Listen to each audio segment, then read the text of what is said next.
My name is Terence McKenna, and I'm a philosophical gadfly and shamanologist, writer and lecturer. Ruth assured me that you were so familiar with my work that probably we could handle this meeting as a dialogue after a short introduction to some of the things that I'm interested in. So we'll attempt that. I'll talk for a few minutes and then we'll see if we just can't sustain a conversation about the aspects of these things that interest you.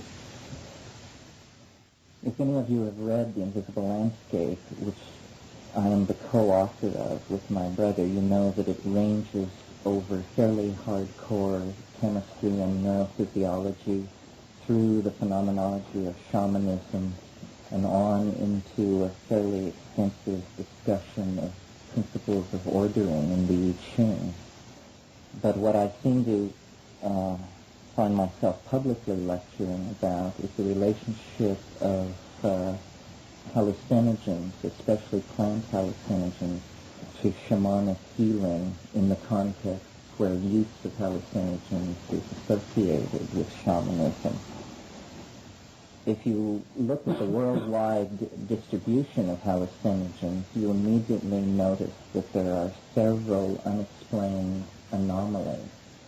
Why is it that fully 80% of the world's known plant hallucinogens are concentrated in the Amazon basin, even though the flora of the old world jungles of Indonesia is equally rich? And Weston Labar and a number of people have written about this, trying to say that perhaps it is because the people of the Amazon are closer to the hunting and gathering pre-agricultural mode than anywhere else in the world.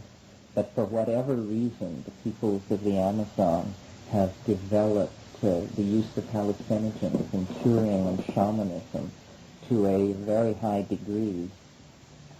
And while a number of plant species are involved in the production of these various drugs, the chemistry of them is more simple than the botany. In other words, almost all of the hallucinogens in use in the Amazon rely on a monoamine oxidase inhibition to potentiate dimethyltryptamine. Now, in other words, monoamine oxidase is the enzyme system in the body which degrades monoamines, which would be serotonin, but also any introduced monoamines, which would be all alkaloids and many drugs. When the monoamine oxidase is inhibited chemically, it can no longer do its job of deactivating these compounds, and consequently you get an accumulation of them at the synapse. And this is thought to be the mechanics by which the hallucinogenic experience is induced with these drugs. Since so many people here seem interested in curing, I think this morning I will, in these brief remarks, concentrate on one ethnomedical system, and then if your questions range out beyond that, that's fine. But I want to concentrate on this one ethnomedical system because part of what I am trying to do is to get researchers like yourselves to look more closely at this. There are a number of unanswered questions. In fact, I would say more is not known than known. The system that I refer to is the endemic use of ayahuasca throughout Bolivia, Peru, southern Colombia, portions of Ecuador, and Brazil. Very briefly, ayahuasca is a combinatory drug made out of the boiled leaves and stems of the malpighiaceous woody climber called Banisteriopsis caapi, a huge woody vine that sometimes reaches 200 meters in length in the jungle. And it is boiled to make a hot water infusion, and then to this is added a small amount of the DMT-containing leaves of some other plant, either Diploteris tabarena or Secotria viridis. Now, my brother has just finished his work toward the PhD at the University of British Columbia, and much of what his thesis consisted of was looking at drug and plant samples that we collected in the Amazon in 1982 when we went down there. For over 10 years, Schultes and Bo Homstedt of the Karolinska Institute had published theories of the activity of ayahuasca, which stated that they believed it worked through monoamine oxidase inhibition, but this had never really been tested. Now it has been looked at in the laboratory and essentially confirmed that this is precisely what's happening. And it's a very interesting comment on ethnomedicine, because unlike peyote or Amanita muscaria or the psilocybin mushrooms of Mexico, ayahuasca is a combinatory drug. It is prepared. It is not simply picked and eaten. So as a consequence of this, it can be made either well or badly. And as a consequence of that, the personality of the shaman becomes far more important in the ayahuasca cults than in the cults that revolve around the use of plant drugs, where no preparation is involved. Now, at the beginning of this, I mentioned that all the hallucinogenic drugs of the Amazon are based on this tryptamine beta-carboline interaction. What we were doing in 1982 was looking at a much more endemic and restricted drug complex, which is, for over 30 years, there have been persistent reports in the ethnographic literature that there was an orally active DMT drug, which was very interesting to pharmacologists because there's large amounts of monoamine oxidase in the human gut, assumed by evolutionary biologists to be there to degrade potentially dangerous or toxic monoamines that might be taken in through the diet. So it's very interesting to pharmacologists to hear that there is an orally active DMT drug, because it flies in the face of pharmacological theory. It should be impossible. And the pharmacologists said that if there was an orally active DMT drug, then it must be complexed with an MAO inhibitor to make it work. So what we were doing was going down there and visiting various shamans in various places, persuading them to make the paste for us, making voucher specimens of the plants that went into it, and then taking the voucher specimens, the pickled material, the air-dried material, all of this stuff back to Canada. And our assumption was that we would pretty much confirm Homestead and Schultes' assertion that this drug also worked by monoamine oxidase inhibition. It now appears not to be so.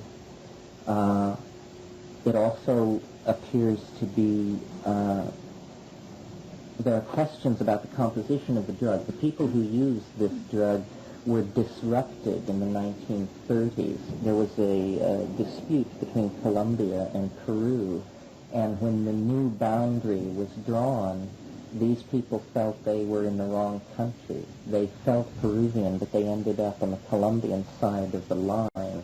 The Putumayo River was set as the new border, and they undertook then a kind of exodus in which 10 to 15,000 of them moved about 100 miles across the Putumayo River to the present center where they're located.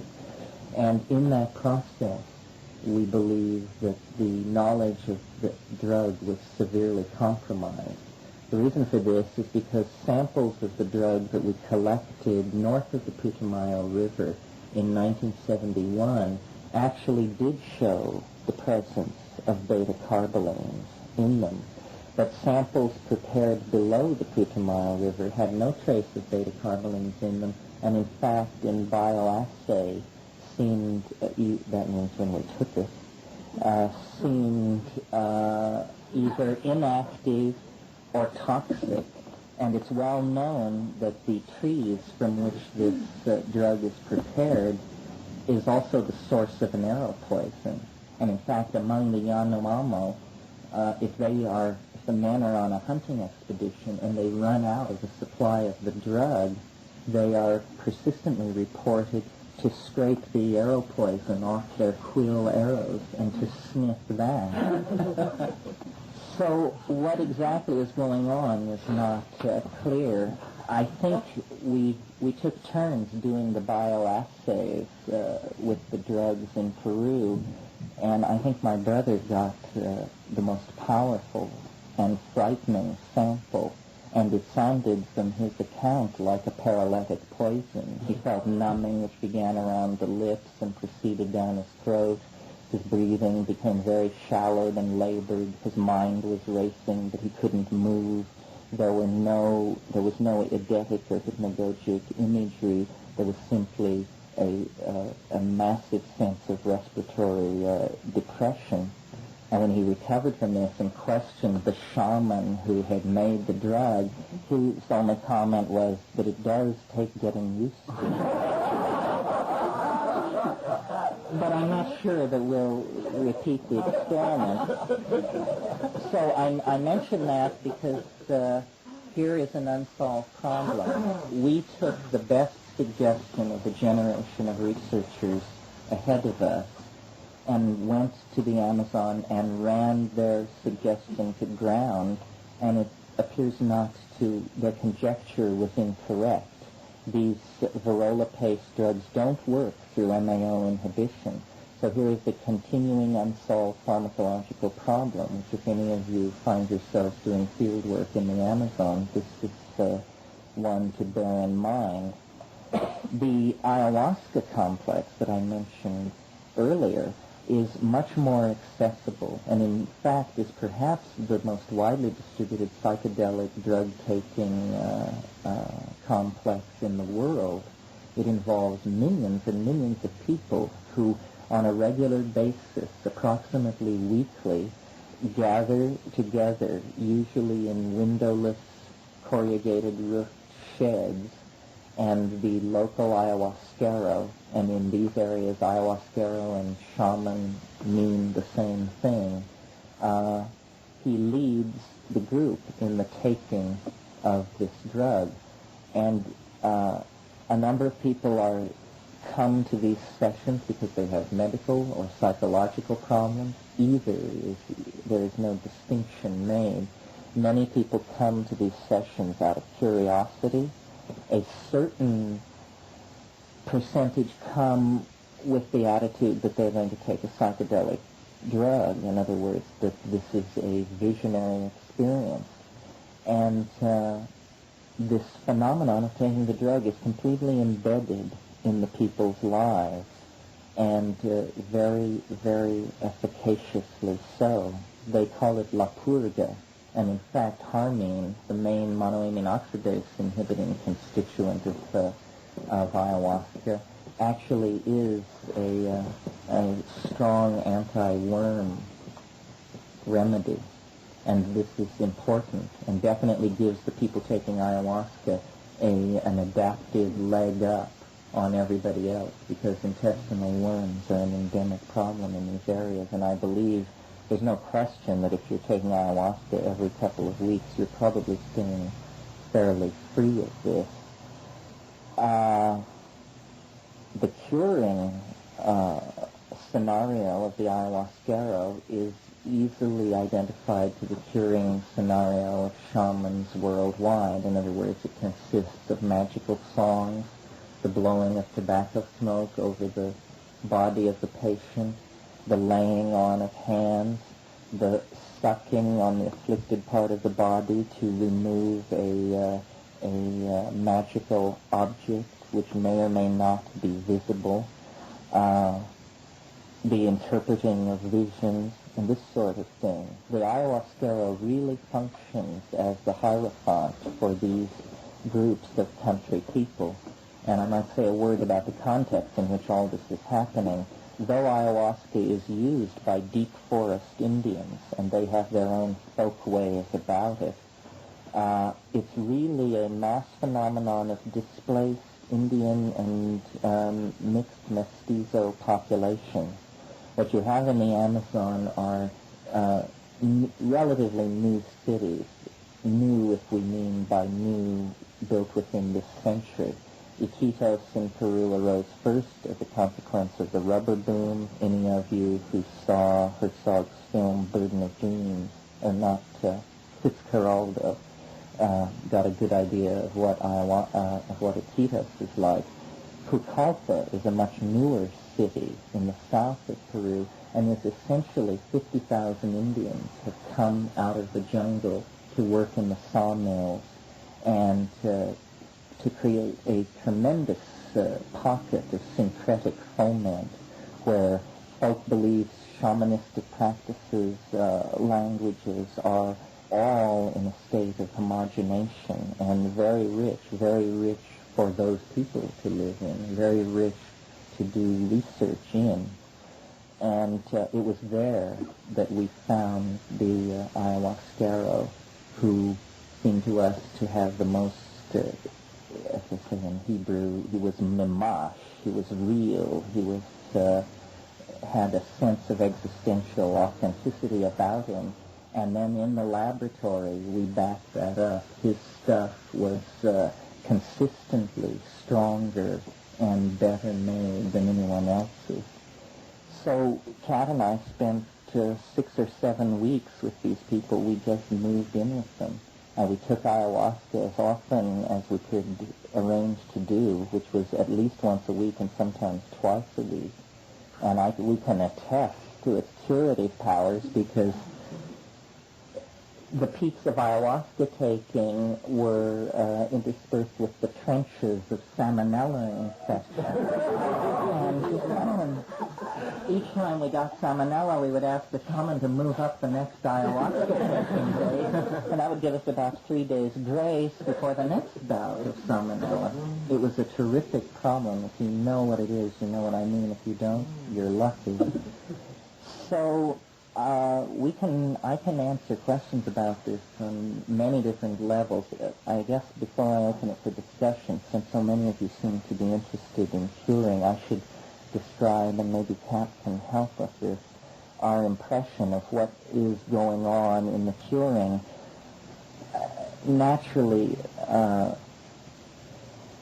well, you have to talk about psychedelic drugs. I think the word psychedelic is maybe too broad, because it includes things which are very different from each other. It can include things as different as ketamine and mescaline.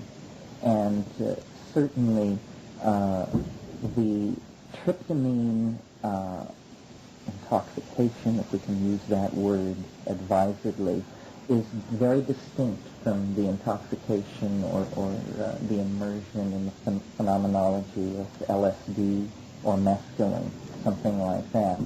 In our cultural context, DMT is almost never encountered, and when it is encountered, it is usually smoked, and it's very, very brief. It onsets in about 45 seconds. It lasts 100 to 300 seconds, and then it fades in a few minutes. And it's this tremendously intense visual hallucinogen. Very difficult, in fact, to imagine anything more intense than that. Now, psilocybin, which is the active hallucinogen in mushrooms, is 4-phosphoryloxy-NN-dimethyltryptamine. It's well understood that the phosphoryl group is removed as it crosses the blood-brain barrier. This turns it into psilocin, 5-hydroxy-NN-dimethyltryptamine. 4-hydroxy-NN-dimethyltryptamine. And this is very close to serotonin, so close that it's reasonable to assume that these compounds are competing for the same sites of activity at the synapse. Now, though psilocybin cannot be directly changed into DMT, it's a two-step process, the structural affinities of them are very clear. What seems to be happening in ayahuasca is a very small amount of DMT and a lot of MAO inhibitors being used to activate it. And I should talk about these MAO inhibitors in ayahuasca. They are harmine, harmaline, tetrahydroharman, the family of compounds known as beta-carbolines. Now, beta-carbolines are psychoactive in their own right, but not hallucinogenic. Some of you may know the work of Claudio Naranjo, who used harmine and harmaline in therapy. But if you study his work on the subject very carefully, it becomes clear that fully half of all the human descriptions of the psychoactivity of beta-carbolines come from one subject, and massive doses had to be given. They were giving 10 milligrams per kilogram in some cases to elicit even low eidetic activity behind closed eyelids. So to call it a hallucinogen is perhaps a misnomer. One of the things that my brother discovered that seems fascinating to me is that in vitro systems, meaning in test tubes, ayahuasca brews that we brought from the Amazon were found to be 1,000,000 times stronger for MAO inhibition than they needed to be. When he diluted these things to 1/1,000,000th the strength that the people were taking them in the Amazon, he was still getting 80% MAO inhibition. So what seems to be happening, if we can extrapolate from in vitro to in vivo, is that they are way overdoing the amount of MAO inhibitor you need and just barely sidling up to enough tryptamine to potentiate the hallucinogenic activity. When you take ayahuasca, first, after about 30 minutes, you feel a kind of calmative effect, which if you've taken a large amount of it, can actually become almost the beginnings of a light anesthesia. And then, in darkness, under the influence of these ikaros, these magical songs, the hypnagogia begins to weave itself, and it is not sharp-edged, bright, geometric kinds of hallucinations. It's much more, as he says in his thesis, the colors of the forest floor, rich ochres, olive drabs, warm browns, dusky oranges, all very impressionistically put together and very much subject to audio control. The ikaros, the magical songs, are actually technical tools for controlling the fabric of the hallucination. And this is very interesting to me because, as some of you may know who have heard me lecture before, I'm interested in the effect of these things on the language centers and the relationship of visual modalities to spoken modalities. And definitely this is what's happening in ayahuasca. The songs are being used to control the visions. Perhaps this is what's happening in peyote circles as well. I don't have great familiarity with that, but I do know that there's great stress on attaining these magical songs, which are not produced from the ego. They are spontaneous outbursts of linguistic order that affect the visual cortex and control the fabric of the hallucinations. And the shaman can use this to, in his own language, to look into the body. He can see into the body, and I would say of ayahuasca, it's the most, I don't want to say health-oriented, but it's definitely somatically oriented. You feel how you feel on it, and you see into yourself, and you can actually direct energy in a visual way that is way more intense the mere metaphor. And if a person such as myself can do this, you can imagine someone who's given their life to manipulating these states, how intense it must be.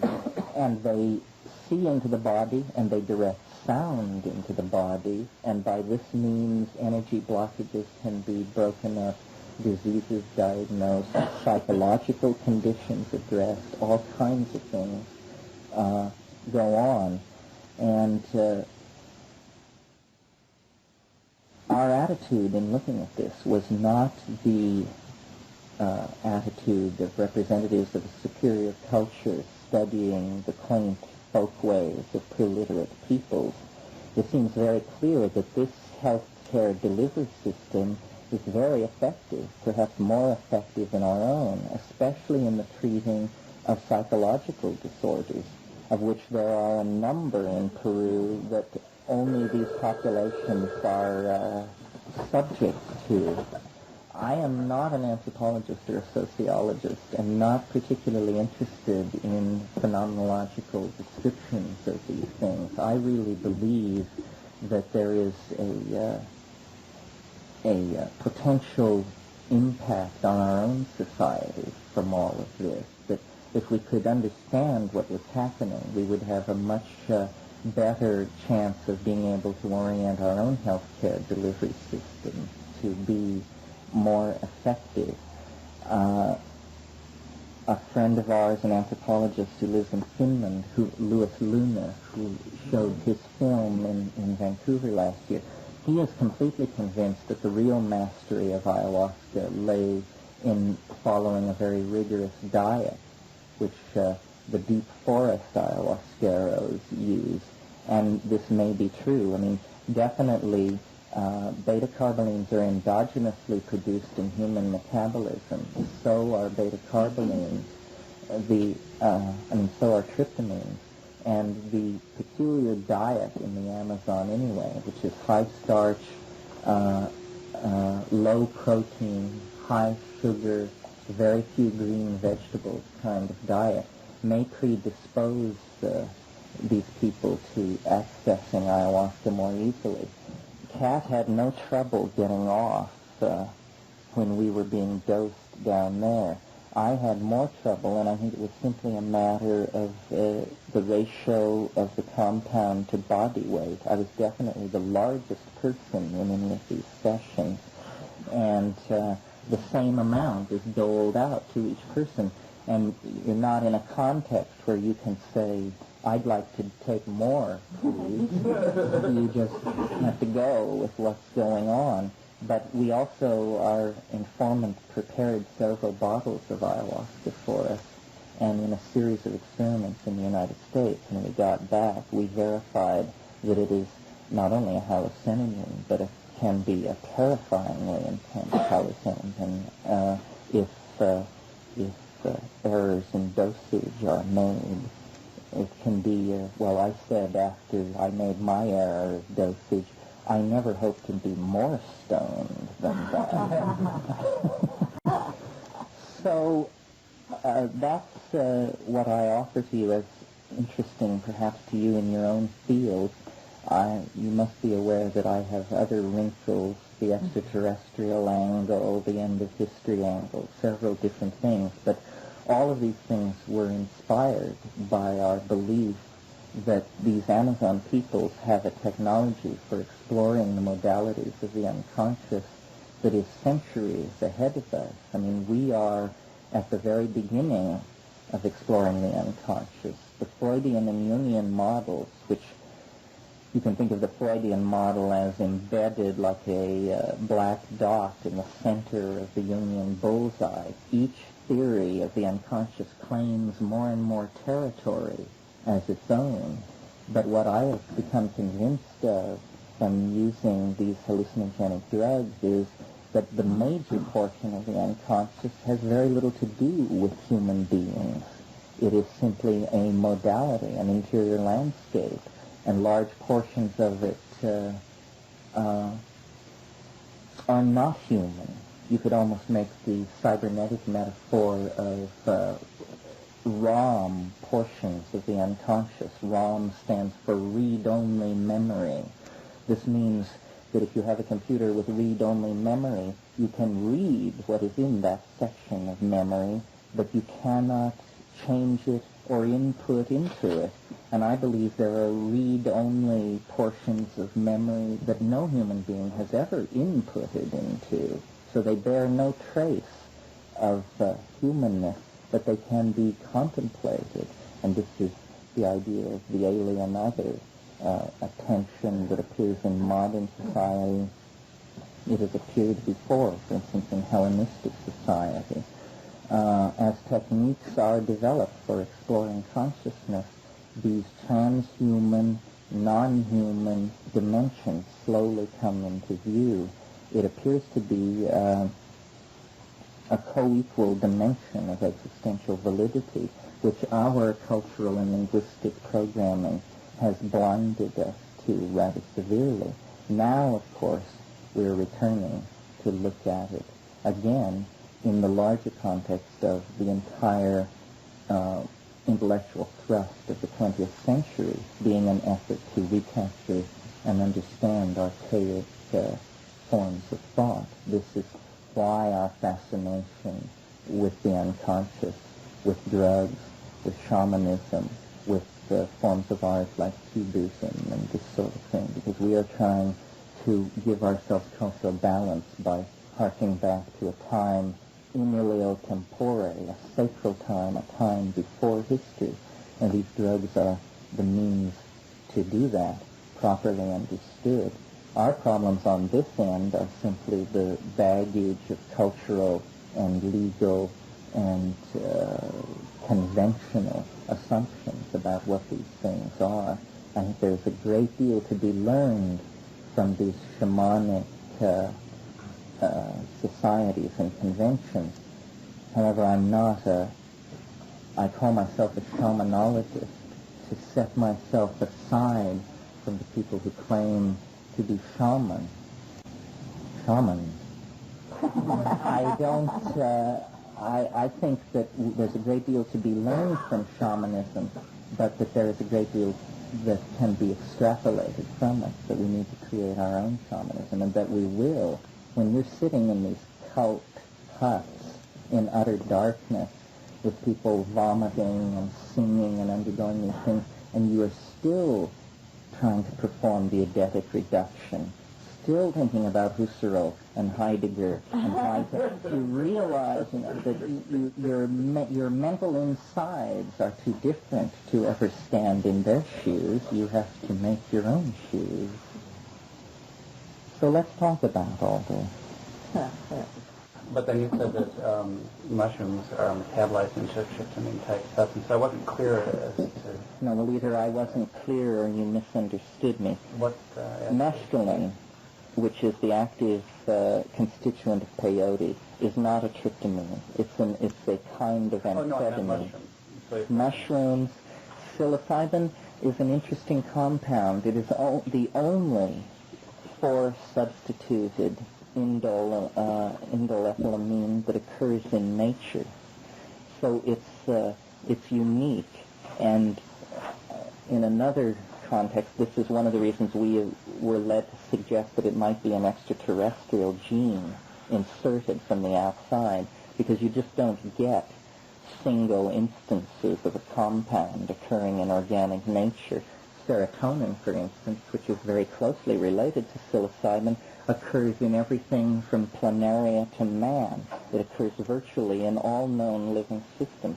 Psilocybin only is known to occur in a very limited number of fungi. It is a phosphorylated tryptamine. The tryptamines then that occur in the varrolas, in these trees used to make the paste, or in the admixture plants of ayahuasca, these are not phosphorylated tryptamines. These are things like N,N-dimethyltryptamine itself and 5-methoxy phosphorylate is stripped off. No, it was never there in those cases. No, I mean in the case of mushrooms, yes, it's stripped off, it's metabolized. So is the end result of subjective experience similar between psilocybin and ayahuasca? yes, they're very, very similar. with one exception, I think, maybe more. The major difference is that unlike psilocybin has one very curious property, which is that it seems animate.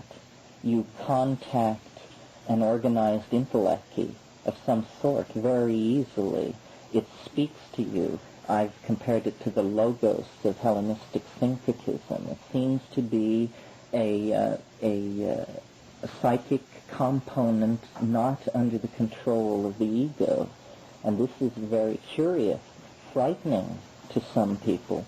When I was with Albert Hoffman at that entheogen conference in Santa Barbara, I asked him, he discovered LSD and he characterized psilocybin, and I asked him which he preferred to take, and he said he preferred LSD, and I said, why? And he said, there's something too animate about psilocybin, and closer questioning showed that this was unsettling to him. It's too much like the orthodox notion of madness.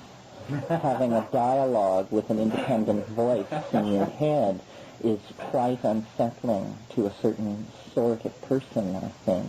And you don't have the same experience with ayahuasca? It teaches. Do you want to say something about it? I think that ayahuasca has the feeling of some kind of entity in it as well, but it doesn't particularize like the little creatures who can come at you and bombard you or whatever. And psilocybin is sort of more amorphous, very large and very gentle. And so I had experiences where, I think Dennis did as well, where I was led through the forest by someone so much bigger than me that I couldn't see him or her, but taught about the plants along the way in the jungle, what they were. Or once I saw a huge hand dangling above my head that was all black with jewels in the crevices, and it's that kind of entity, not frightening though. I didn't ever find that frightening. The rushing, the coming of it at the beginning when people vomit, when they have a very strong seasickness, that's what they call it, a very strong seasickness at the beginning. That's scary. And you quake. And they seem to encourage that. For instance, this shed where we would do it had a corrugated roof and no windows, but it was up on short stilts. The shaman would stand up and put his hands in front of him and tremble, and he would transmit this trembling into the floor and shake the entire building. And several times the protocol is when you feel that you're going to vomit, you just go outside and vomit, and people are coming and going all the time.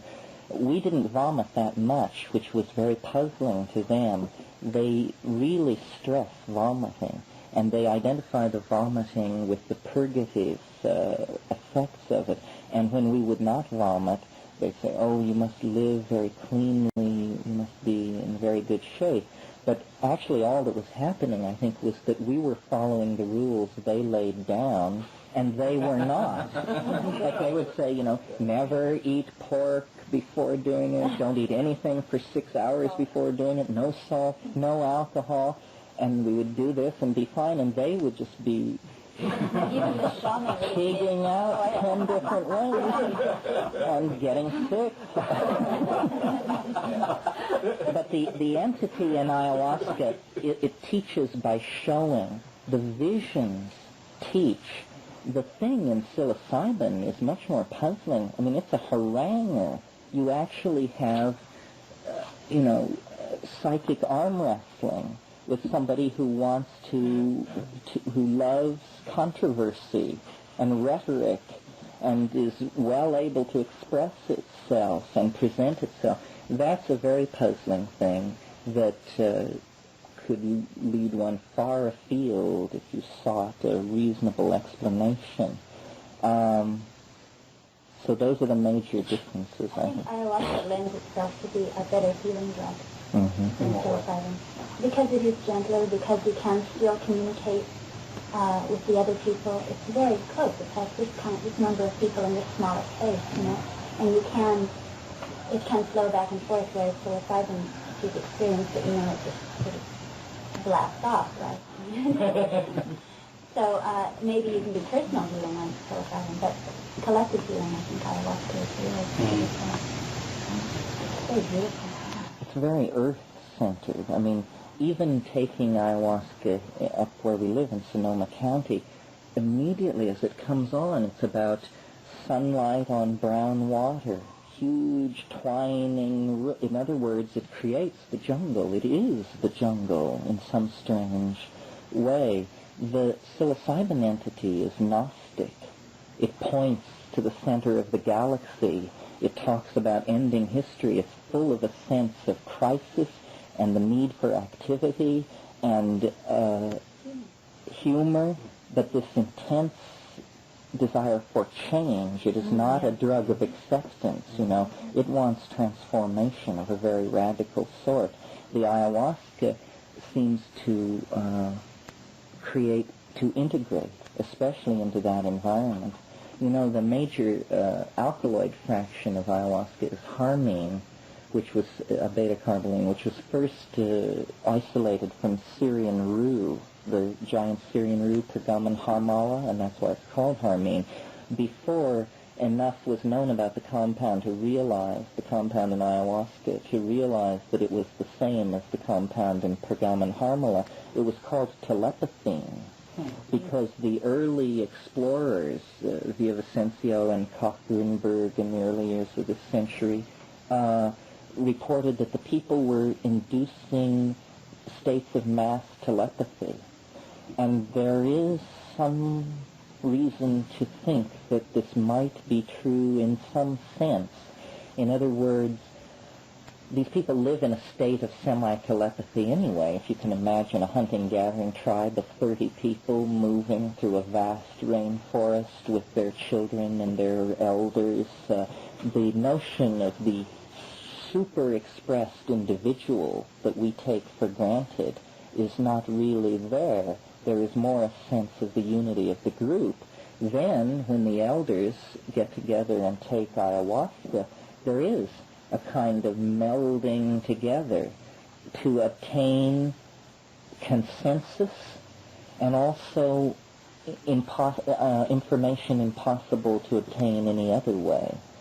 For instance, weather information. Shamanism is always related to weather prophecy, and it's always been assumed that this was just a wing and a prayer, or that they were super sensitized to environmental clues about weather change, but also things like game movement. This is very important to know. And for all of these things, ayahuasca was invoked and used. I want to go back to something you said about the personality of mushrooms. I think it's an interesting political comment that mushrooms should be growing here in this country, which is so apathetic and really needs to kick in the ass, I think, to do something, and that we don't have a more gentle type of drug here between endogenous. And also we don't have a collective format to use it in. So people have to experiment individually and gradually come to decisions to experiment with it. Two things. Let's see. First is you describing your brother's experience reminded me of Michael Harner's description of his ayahuasca experience. And he said, after, I guess, going through a kind of death-like experience, that's why they called it the little death. Mm-hmm. And the other thing was that he said that in their preparation of ayahuasca, there was some tree datura. Did you find that? Tree daturas, arboreal daturas in the subfamily Bergmansia are used in certain areas, rarely, and not in these public gatherings of people. Tropane alkaloids are notoriously difficult to control, and that would be more within a context of brujeria, of real sorcery and witchcraft, and generally tends to be more montane, a phenomenon of the mountains, especially around the valley of the Sibundoy and those places. We never, we grew Bergmansias and have them, of course, but we never combined it with ayahuasca because knowing just what the tropanes are like on their own, it seemed very dangerous. You know, some tropanes make you sweat and your heart race. Other tropanes make you fall asleep and your body temperature drops and your respiration falls. and it just seemed like a dangerous area. There are a number. One of the interesting chemical frontiers of all this is these admixtures. In other words, you have the basic ayahuasca, the boiled stems of Banisteriopsis caapi. Normally what's added to that are the leaves of Psychotria viridis, a rubiaceous bush related to coffee, which has a great deal of DMT in the leaves. In the northern part of the range where this drug is being made, where it is called not ayahuasca but yahe, brunfelsias, which are also solanaceous plants with very high molecular weight terpenes that have defied characterization. They are sometimes used. But we knew Tim Plowman, and he's the only non-Indian person ever to take brunfelsia, and his description of it sounded like, his life hung in the balance for 36 hours, and he didn't know whether he would make it or not. So we didn't go too deeply into that. What we did do was we always asked our informants what other plants are sometimes used in ayahuasca, and they would usually name them, and we would collect vouchers of 9 unusual admixture plants that we collected. Only one, a menisperm, which is this very small family of plants, a menisperm, Arbuta grandifolia, was definitely alkaloid positive, and there's more work to be done there. But this technology of admixtures is very interesting and not well understood, and that kind of thing could be worked out up here in the laboratory if you could get and grow all these things. Also, there are vast areas where the question about mixtures hasn't really been asked yet, right? That's right. Places where people could go and That's right. investigate. Well, Andy Weil was saying that he felt that the significance of the admixtures had to do with the synergistic effect of the multiple alkaloids, and that it made an incredible amount of difference to the person who was going through this thing. Yes, well, that's a weaker way of saying what I said. I mean, ayahuasca is not effective without an admixture. It's an odd experience, but it's not an effective trance-inducing compound or visionary compound without an admixture. You have to have it. Could you contrast what you've been saying with the Muscat? Amanita muscaria? Well, that's an entirely different situation. For those of you who aren't familiar with it, I'll review it briefly. Amanita muscaria is a mushroom that has a mycorrhizal relationship to birch trees that is distributed throughout the world at altitudes above 5,000. Well, no, actually it occurs at sea level too. But anyway, it is highly variable, both geographically and seasonally. And in Siberia, in the Amur River Basin, the Yakut shamans and a couple of other tribes have utilized this for a long, long time. Gordon Wasson wrote a book in which he tried to suggest that Amanita muscaria may have been the basis of the Vedic hallucinogen soma. The problem with Amanita muscaria, which he freely admitted, is it is very hard to get satisfyingly loaded on it. It is not consistent, and we don't know. There have been various suggestions made that you must roast it over a fire to create a change in its chemistry, that it must be pounded with milk curd. Apparently readings of the Vedas seem to suggest that whatever soma was, it was pounded with milk curd. People have even come forth with chemical theories to show that the active agent in Amanita muscaria, which is muscimol, is very closely related to the active toxin in Amanita muscaria, muscarine. You can decarboxylate muscarine to muscimol using the enzymes in sour milk. So it might be possible to incubate Amanita muscaria in sour milk and turn the toxin into more of the active agent. Is that also toxic? Well, sure, you have with any alkaloid or what's called an LD50, which is the horrifying concept that I don't need to go into.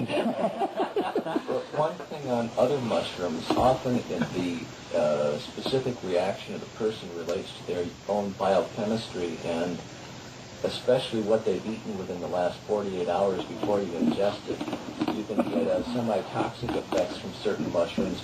For example, if you drink wine, even very common ones like morels, that it varies from person to person. So that could be an additional factor, too. That's right. There's a Lepiota species, which if you eat it, it's perfectly harmless. But if you have very much alcohol in your system, it's fatal and irreversible.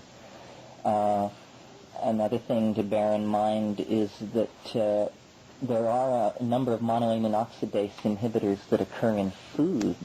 Certain foods are high in these things, and for instance, soft cheeses, bries, and camemberts are just loaded with tyramine, which is a monoamine oxidase inhibitor. This is why certain antipsychotic drugs, this is an admonition that they must not be given, and I think it would be murder to take ayahuasca on top of a typical diet of camembert and brie.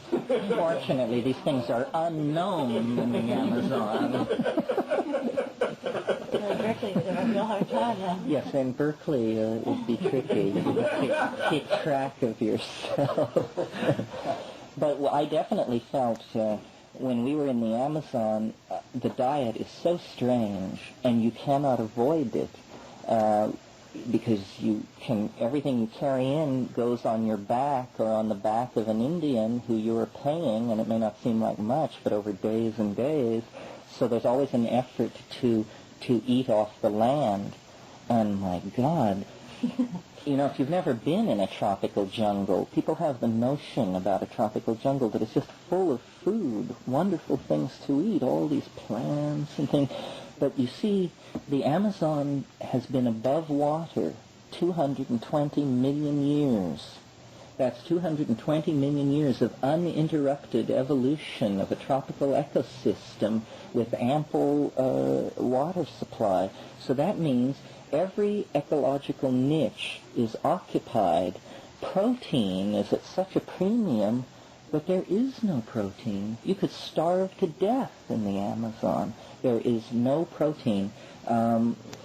Chambers, who's the world's expert on the tropical rainforests, estimates that in the Amazon, 96% of all utilizable organic material at any given moment is in a living system.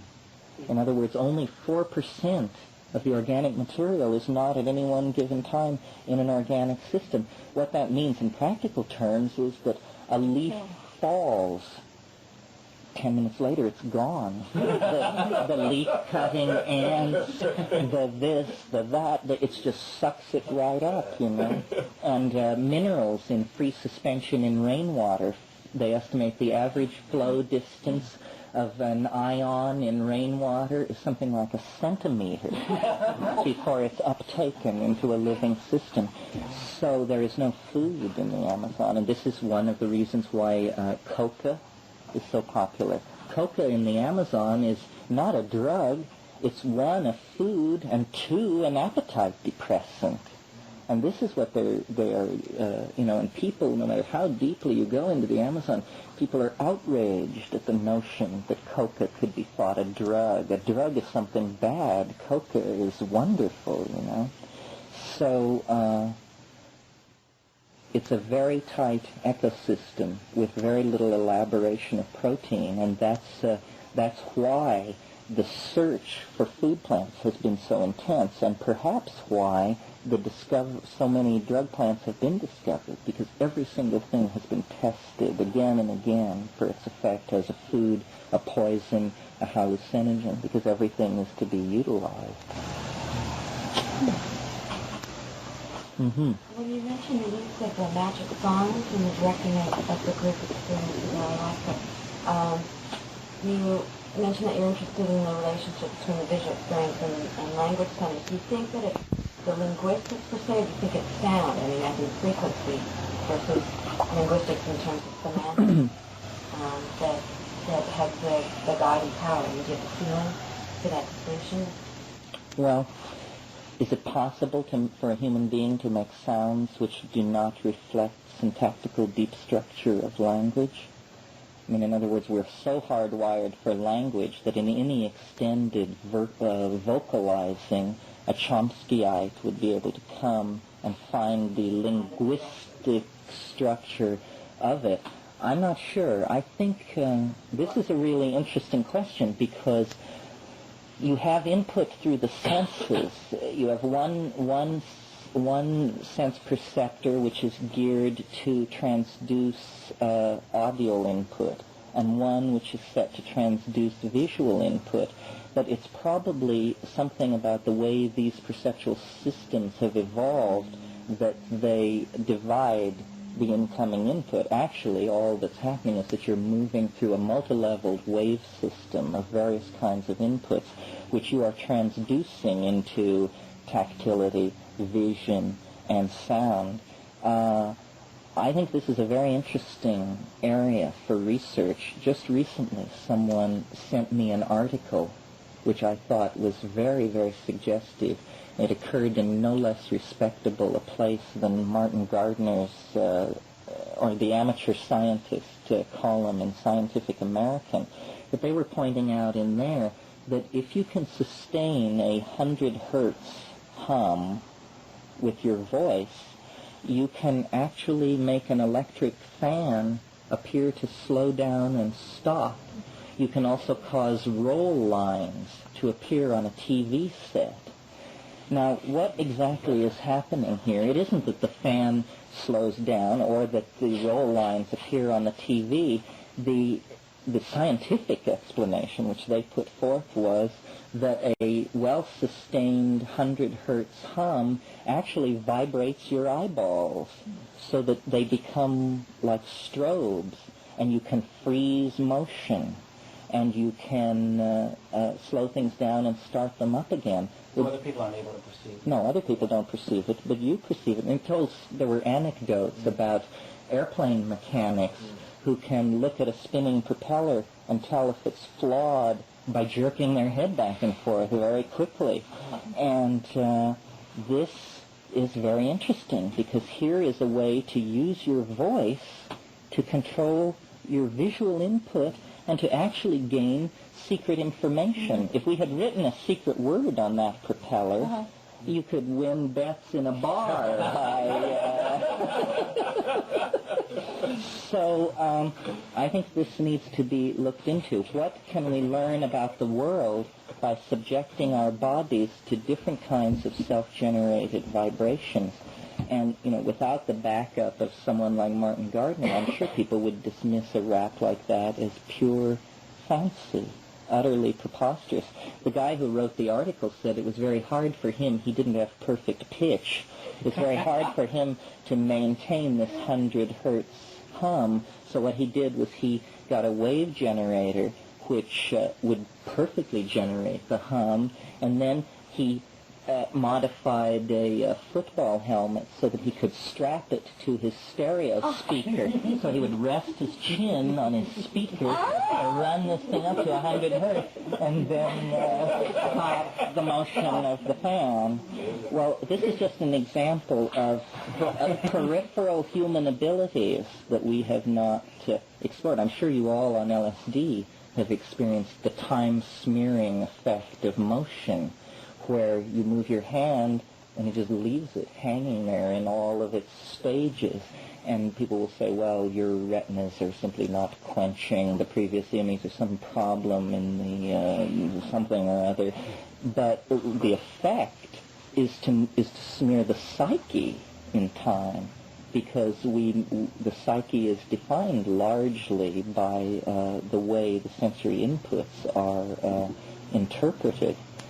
So I think these linguistic phenomena are very suggestive of special abilities.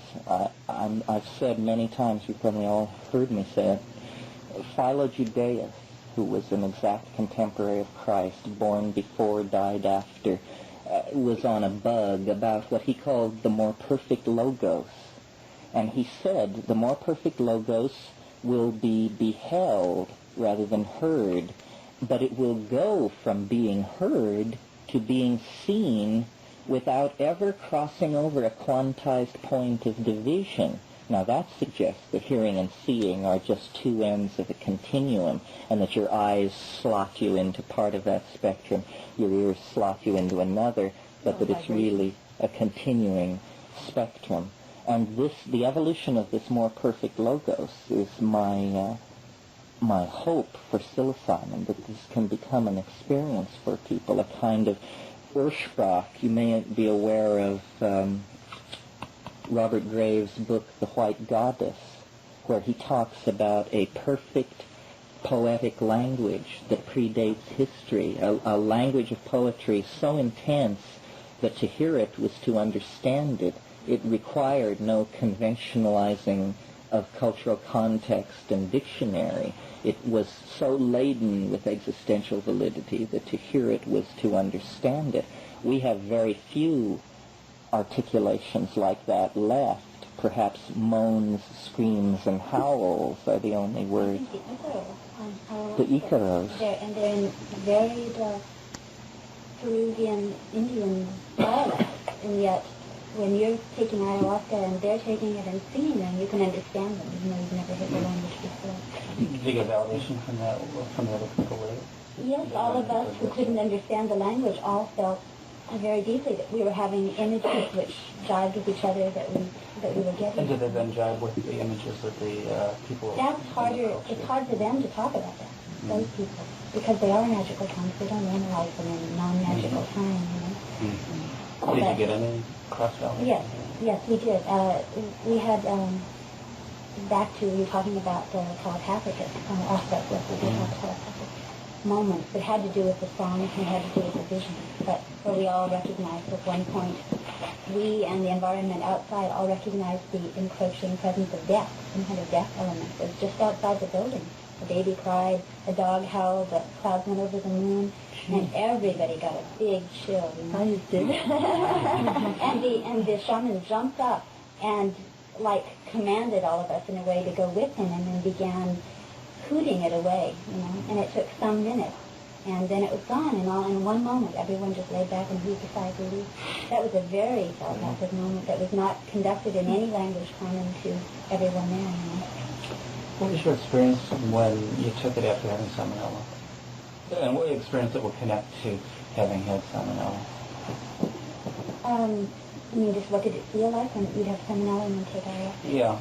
I'm wondering if there were things that you experienced during the ayahuasca trance that were you definitely connected to having salmonella and resolving traveling through your organs, traveling through your bloodstream, being in your stomach and in your gut, recognizing, like on a tiny level, I mean, being a molecule traveling through, you know, seeing the little yellow enemies or whatever, all of those things happen, you know, the healing on that level you can do to yourself very well, and it just felt like it just flushed it all out, like just the awareness, the deep awareness that we got in ayahuasca made all the bad invaders go away.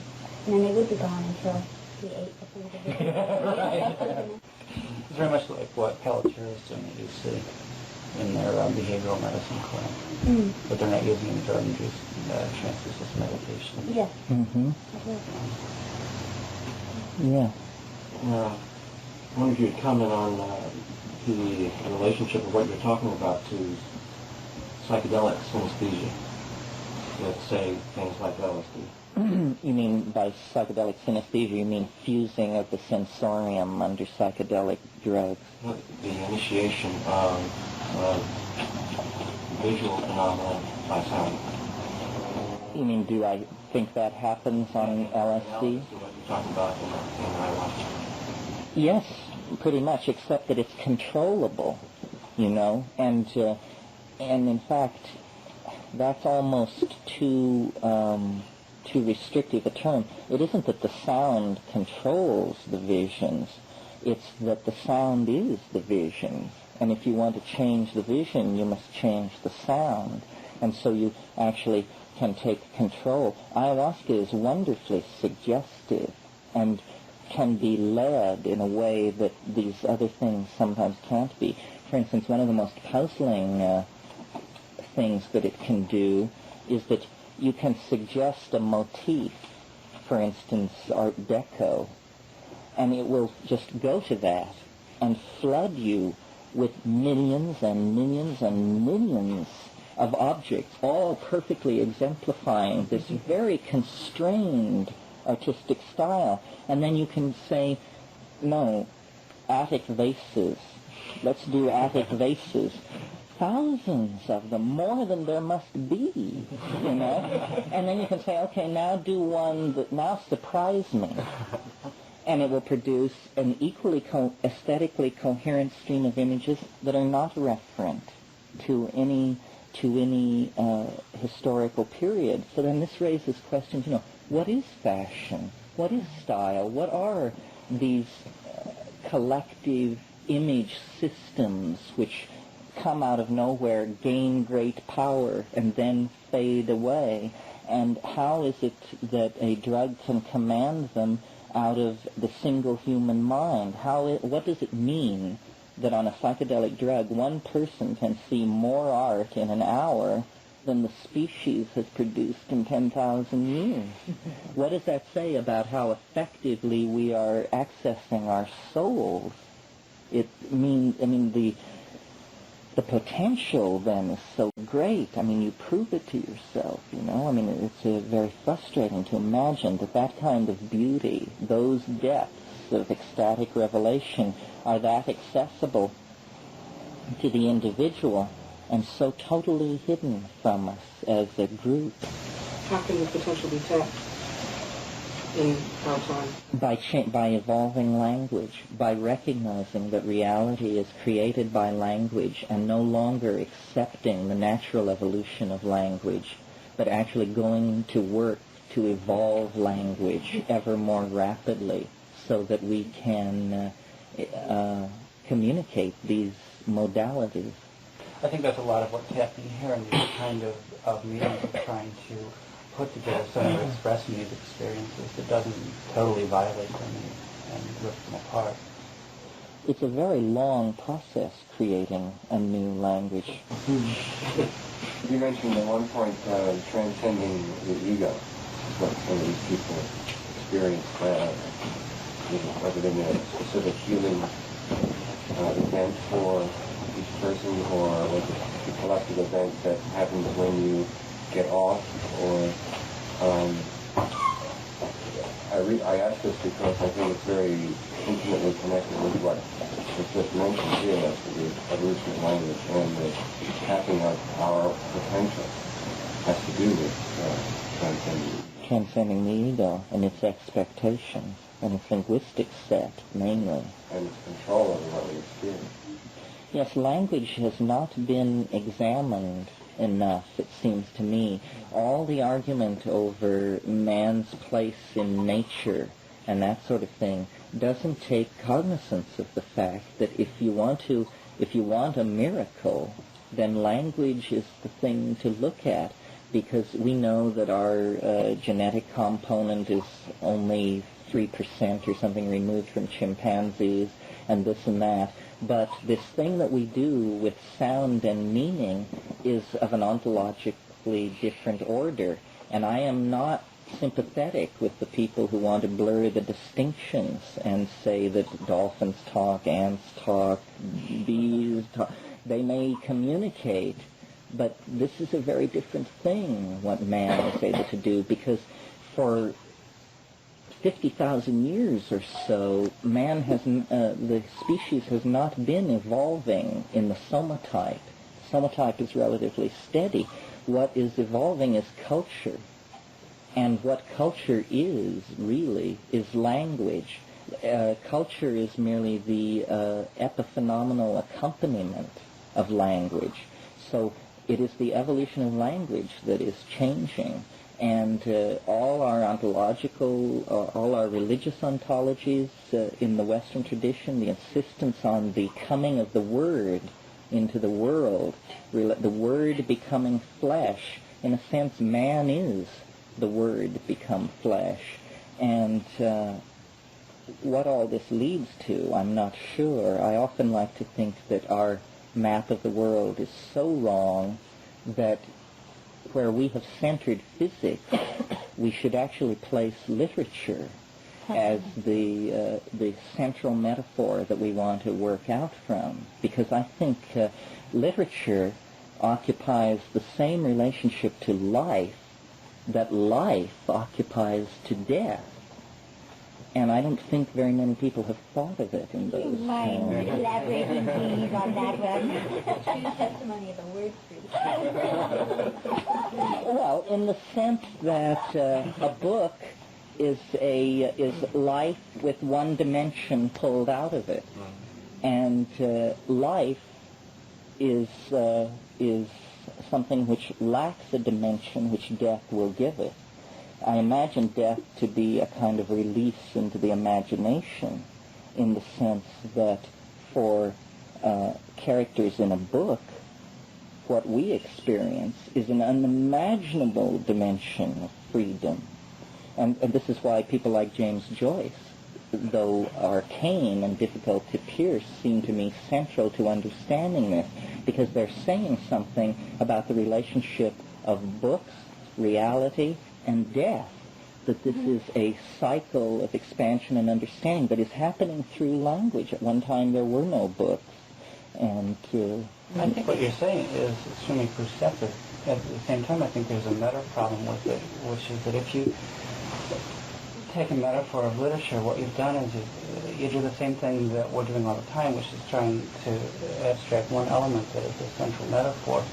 It seems to me the central problem we're in is that it's very difficult for us to give equal emphasis to all possible metaphors, all possible a physical metaphor, a biological metaphor, psychological, literary metaphor. And the problem is we focus too much on one thing. We're unable to express, or, well, not unable, but having great difficulty in expressing its totality. well, see, what you want is a theory of being true to experience. And what we have by centering physics is a theory of being true to itself, meaning physics doesn't contradict itself. They go to great pains to make sure that doesn't happen. On the other hand, the models that it offers bear no relationship to anything anybody can see, experience, know, or understand. So somehow an explanatory vehicle was chosen which explains something, but nothing with any immediacy. And Right. Well, what I'm saying is to draw in other things, but not to, say, push out the quantum physics model, but to integrate all of them so that you've got a more comprehensive view and not trying to select one over the other. Yes, but you want it to be true to experience. Yeah. And the entire set of objects manipulated by physics are unseen, unknown. I mean, to take as simple an object in physics as the electron, it seems more remote than the resurrected Christ to me. And yet by invoking those notions, we then created them, to try and find further and further particles. We created more them. and more of That's them. right. But do these new creations then reflect back on experience? Do we learn then to be better people or more at ease with ourselves? And it seems the answer is no. We just unlock more and more demonic levels of power. But that's the contradiction that physics produces in itself, how they're trying to find a unified field theory for it. But what we need is a unified social theory so that we don't cause our extinction.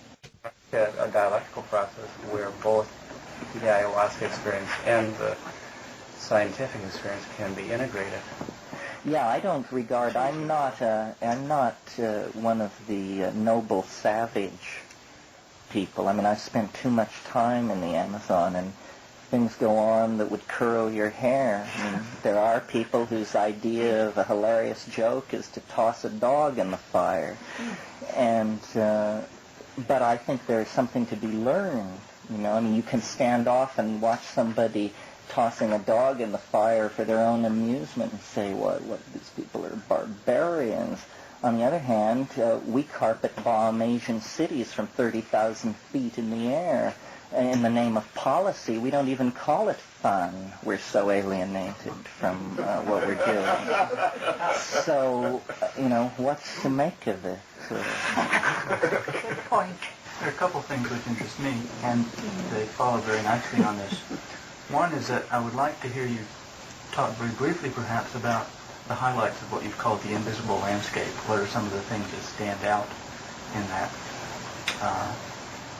And the other is that I get the impression that you have a very distinct idea of of the direction in which we can evolve. And I wonder if you would say something about that direction, and perhaps those two topics sort of converge.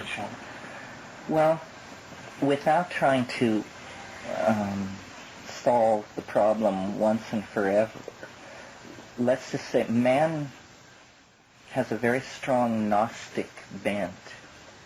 And, you know, Gnosticism, dualism, the idea that you don't belong where you are, that you belong somewhere else, that this is not your world, that you're a stranger in it, is symptomatic in modern parlance of what's called alienation. You're supposed to like where you are. You're supposed to see yourself as part of the seamless fabric of being, and that sort of thing. However, the people who take that position, that alienation is symptomatic of neurosis, don't realize that the cultural momentum of the last 500 years has made the Gnostic myth a reality. In other words, we have become a menace not only to ourselves but to the planet. And the only way that both parties can save themselves is by a separation. And this, on one level, is the greatest crisis that biology has faced since animals left the ocean for the land. On another level, it appears inevitable in the present social context that we are going to go to space. But we are, the birth pangs of doing this are very destructive. For instance, and I'm sure you've heard me say this, that civilization is a 10,000-year dash to space with the potential to destroy yourselves. History is the departure of a species for the stars, but it takes 10 to 15,000 years, a moment of biological and geological time. But in that 10 to 15,000 year period, if you happen to be unlucky enough to be born somewhere in there, it's going to look like it's all up for grabs. We are creatures of information and the imagination. The monkey, we are already beginning to transform and shed. We don't look like the other monkeys, and we look less like them all the time. Humanness may not even be a monkey quality. It may be something that was synergized in the monkeys, but that is that has an inner life of its own. In other words, we, since the early 1950s, have had a notion of the structure of DNA and this sort of thing. Well, it's perfectly obvious that within a century of the discovery of DNA, any species which makes that discovery takes possession of its own form. And we are going to do that in the next 50 years. We are going to design the kind of people that we want to be. And if we don't want to be people, we will design that out of the picture. I think of the picture that the mushroom has of the human species is much more like a coral reef. In other words, it sees our artifactoria as contiguous with our flesh. We make a distinction. But what it sees is an animal which takes in raw material and excretes it in ideological molds. That's what we do. We turn ideas into facts on all levels. And this cannot go on any longer on the surface of the planet with the levels of energy and control that we have brought to bear, because we are now in a position to destroy the whole Earth, or to sculpt, to turn it into a Disneyland, which is a kind of destroying of the Earth. So we have become a toxic force in planetary biology. We feel it and the planet feels it. What must happen is there has to be a cleavage, and a birth is a good metaphor, because an infant being born can hardly face the experience with anything other than trepidation. The weightless state, the effortless nurturing, the complete immersion in a support system, all that is ending in earthquakes and spasms and pain and anguish, which it must look like a death process. And yet it's a life process. It is necessary for the mother and the child that this cleavage take place. And this is now happening on a mass cultural level for us. To be who we want to be, we have to leave the planet. As Joyce says in Finnegan's Wake, up nient, prospector, you sprout all your worth and woof your wings. Then couldn't you say that all of the higher forms are in all of the lower forms simultaneously? Yes, what's the word for that? Implicate. They are implicate in the lower forms. That's right. But I don't know. It's a great challenge to us to fulfill the things that we can imagine we are capable of. Our imagination is really the sail of the soul, and the question is, where will that sail take us if we will but let it? Well, what is the imagination, or what is its relationship to the unconscious of which you've spoken? Well, its relationship to the unconscious, I suppose it is the unconscious made conscious.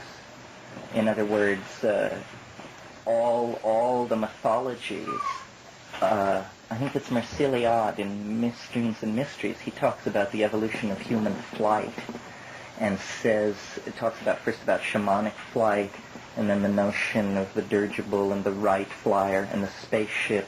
And he says these ontologically self-transforming images of flight say far more about the nature of the human soul than they do about technology.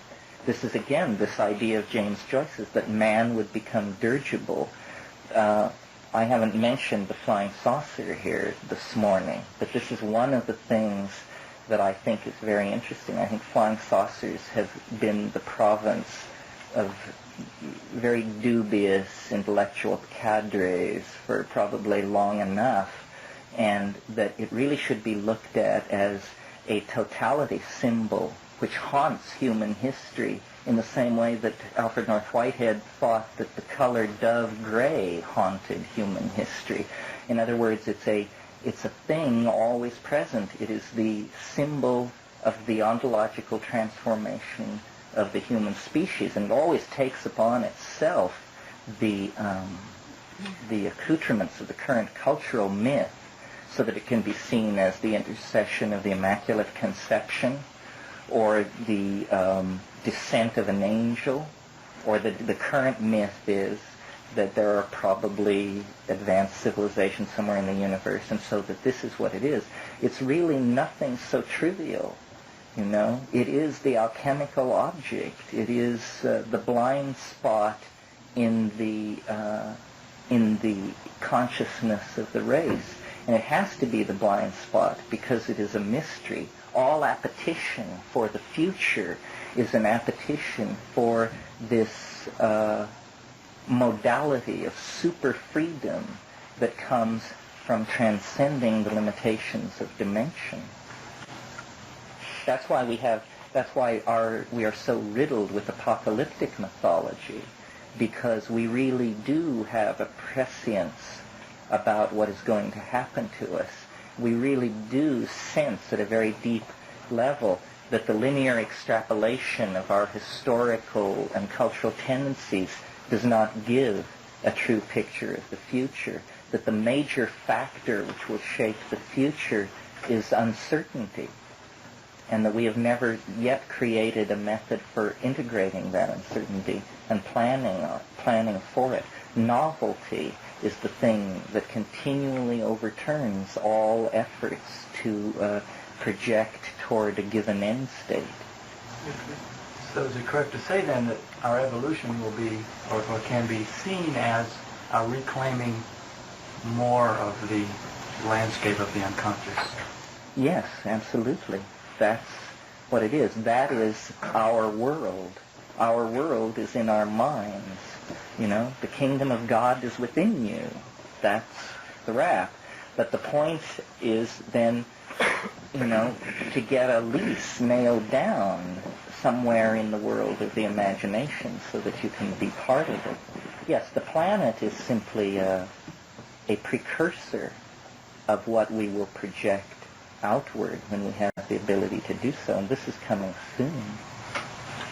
How can we, how would you propose to accelerate the evolution of language? I think that we have to make a very reasoned case to the establishment that the psychedelic drugs have to be looked at in a non-hysterical manner by experts, and we don't know who the experts are. They may not be pharmacologists. They may turn out to be linguists, or they may turn out to be jugglers. But we have to recognize that what we're talking about when we're talking about the advancement of human evolution is the evolution of the human mind. And these drugs, and do it, you know, before the argument was whether it should be called a hallucinogen or a psychedelic or an entheogen, or they were just called consciousness expanding drugs.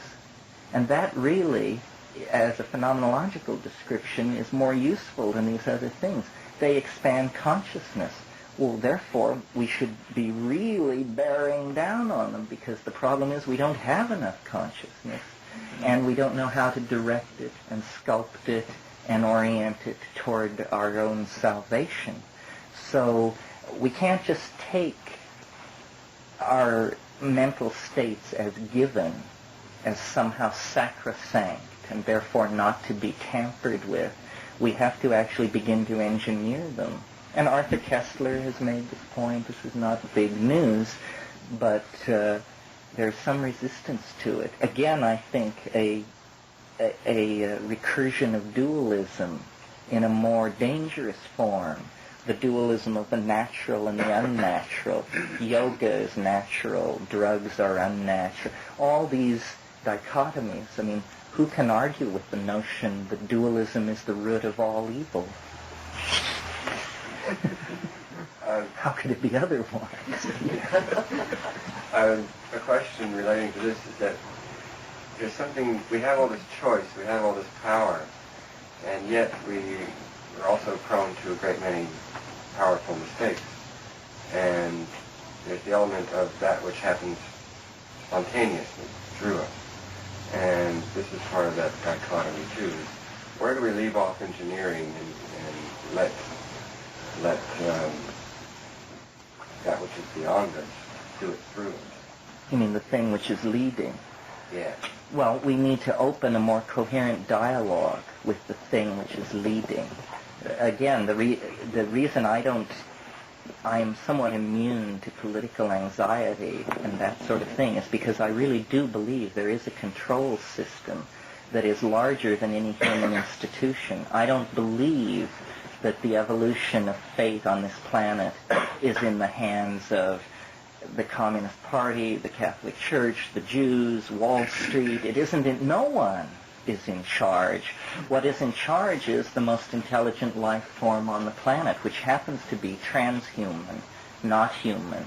We have had for some time now the concept of the collective unconscious.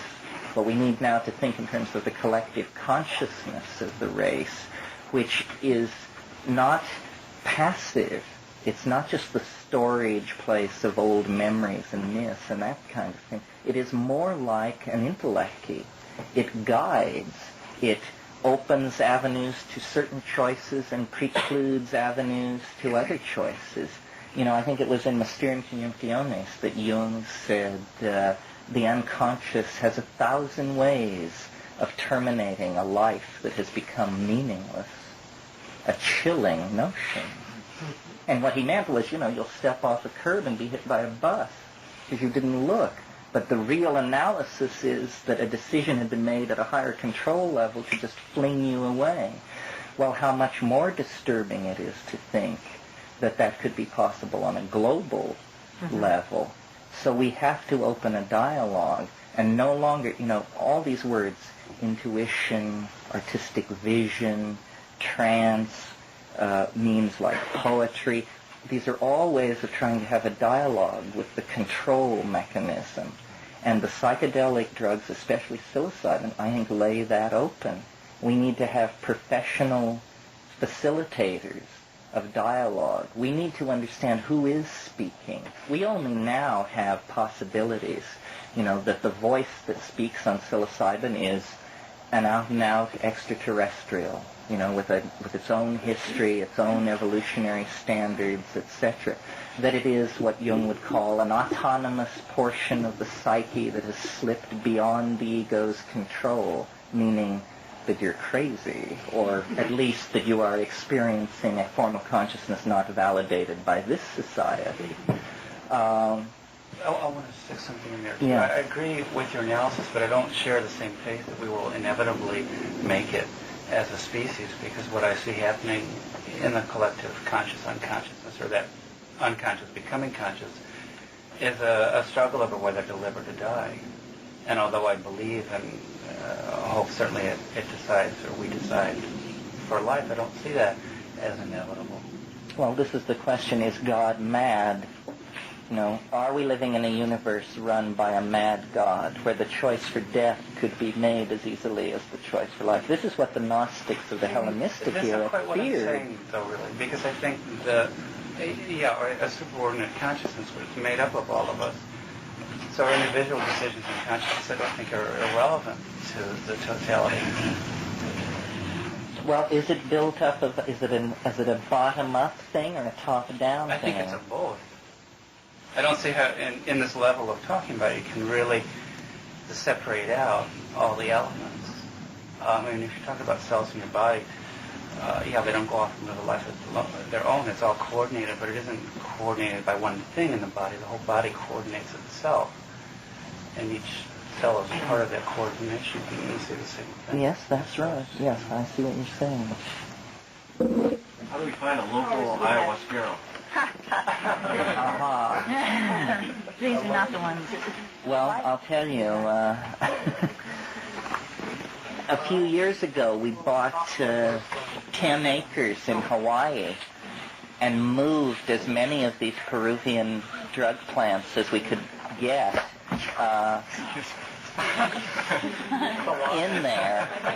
So that was 4 or 5 years ago. Now those plants are grown, and hopefully the next time we go back to Hawaii, we'll be able to produce ayahuasca. We're calling it Hawaii-awaska. Other than that, I don't know what to tell you. These things, the botanists don't think in terms of live plants. They always make voucher specimens. So we were, in 1982 or 1, whenever it was, we were really the first expedition looking at Amazonian psychobotany that really put emphasis on live plants. And we got out hundreds of them, But then growing them, they can only be grown in greenhouses or in a subtropical environment. But eventually we're hoping that researchers who want to grow the plants can buy stock from a place like that and not have the expense of having to send an expedition to the Amazon. I'm trying to get Harlan to build a shamanic institute in Ecuador. And it was just an interesting idea that we were passing back and forth. Well, when we originally conceived this idea of a psychobotanical farm, we bought land near Florencia in the state of Caquetá in Colombia. and then it became politically unfriendly to foreign scientists, and so we stayed away for years. And then I just read last week 13 tons of cocaine was busted in Colombia, and it was all in Caquetá. So I assume it'll be years before it's cooled down enough to do it there. And I like the idea of doing it in Hawaii. The Amazon is so difficult an environment to carry out even minimal field studies in that it's very hard to do much other than interview the informants, collect the vouchers, collect the drugs, and get out, because after 2 or 3 weeks, you're really beginning to show the strain. I mean, it's hard to sleep in hammocks, so you go into a kind of never asleep, never awake, and the strange diet, and the intestinal problems, insect toxins. People are not always 100% cooperative and honest. Numerous problems. And since we were not ethnographers or anthropologists per se, our real focus was on the plants and the drugs. So hopefully in Hawaii, a more commodious and low-key atmosphere can be created for experimenting with these things. This relates to your question, which is how can a group of people create an experimental context for doing these drugs with an eye toward making some kind of progress or getting something out of it. And it's a real challenge. We were amazed when we went to Peru and began taking ayahuasca. We had never taken drugs with groups of 30 people, you know. We had either taken them alone or 1 or 2 people, or occasionally with 100,000 other people at a rock concert. But the notion of 30 or 40, it's very intense. And without a tradition, it will be even more demanding. But it's important to do. The whole problem in psychedelic research is the reluctance to have human subjects in the picture. You know, as soon as that begins happening, the institutions and the government and people's wish to make careers rather than to actually do original work, a whole bunch of factors come into play that make it very, very frustrating. And yet, the LD50 in rats, the absolute structural determinations, the botany, the chemistry, the linguistic studies, you can only go so far with this stuff. The real thing is, what does it do? I think that's partly because in the sciences, human experience is considered a valid subject of study, and so that's, so people don't ask those questions because, well, we can't quantitate it and we can't. That's right. Well, why don't you get both and get the mental health grant to do it? Well, I think this is Dennis's notion. What he wants to do, really, and I think he has Frank Barr interested and some other people, is return one more time, at least, to the Amazon and study them taking it, and actually take blood samples and study diet and get a full biomedical study of what's going on. And that should be sufficient data then that you could get a grant for human experimentation in this country. All this remains to be done. The work is just beginning to be done on psychedelics. Essentially, the botany is now well in hand. There are only botanical details now. But the chemistry, the pharmacology, the neurophysiology, the psychology, these are just wide open areas. I'd like to take the opportunity to thank you for doing what you're doing. I can't remember since sitting like this in India being so enlivened by what's going on today. Oh, thank you very much. I would like to hear from some of you who have been so silent. People who are either appalled that we're this deep into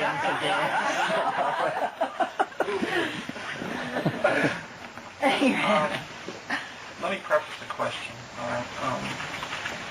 From my own meditative experience, I feel like I'm just beginning to get to a point where I can feel how energy and stillness are both necessary.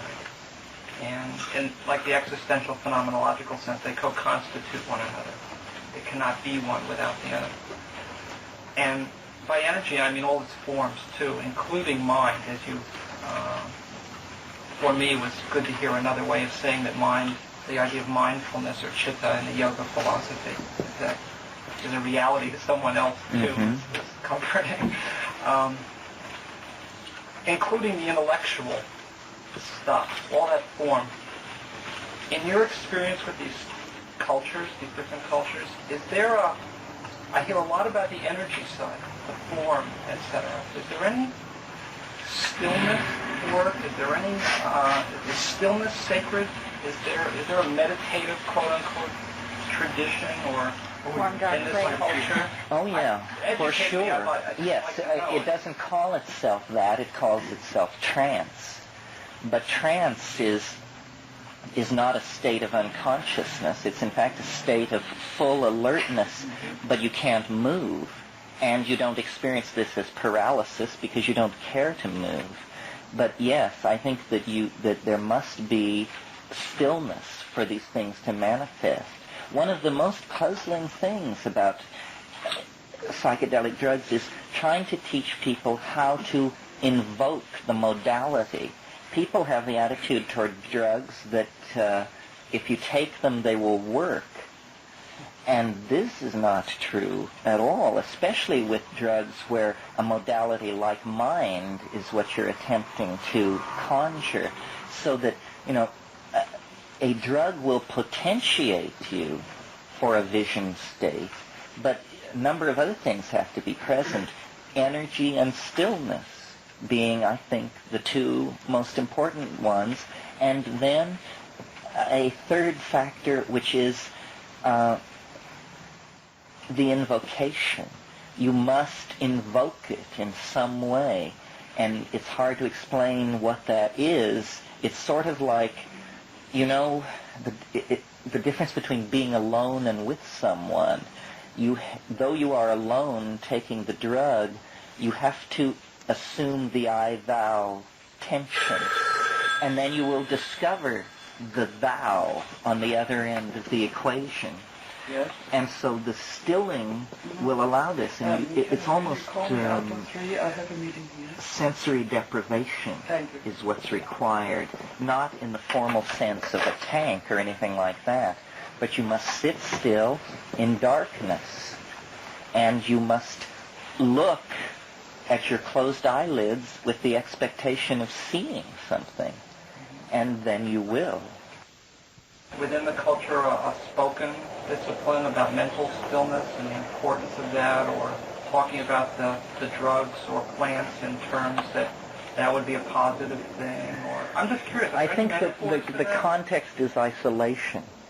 That's what they would say about this. They say, well, we go into isolation. We put ourselves away. We put ourselves into a tree or a cult hut or something like that, and do not move around a lot. I think it cannot be compared. It's a completely different culture, and actually not typically working with hallucinogen. Well, this question, though, of the role of hallucinogens in Taoist practice is not well understood. If you know James Ware's book, the attention given to fungi is out of all proportion. I mean, their pharmacopoeia was largely fungal. There are no known psilocybin mushrooms from China reported. However, this is a place for somebody to make a quick reputation, I bet.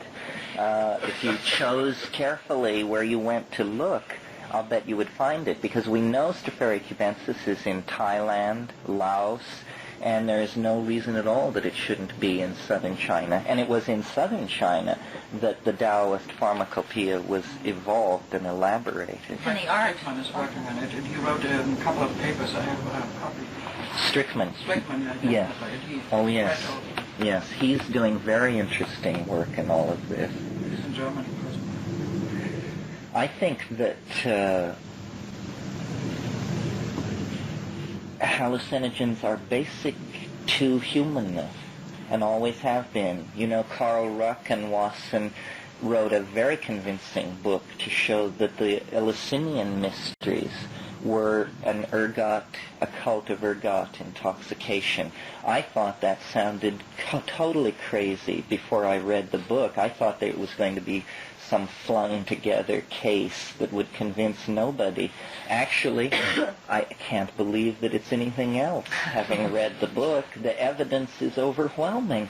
Well, Eleusis was the central wellspring of mystery for the Western mind for 2,000 years. Everybody who was anybody went to Eleusis and had the experience.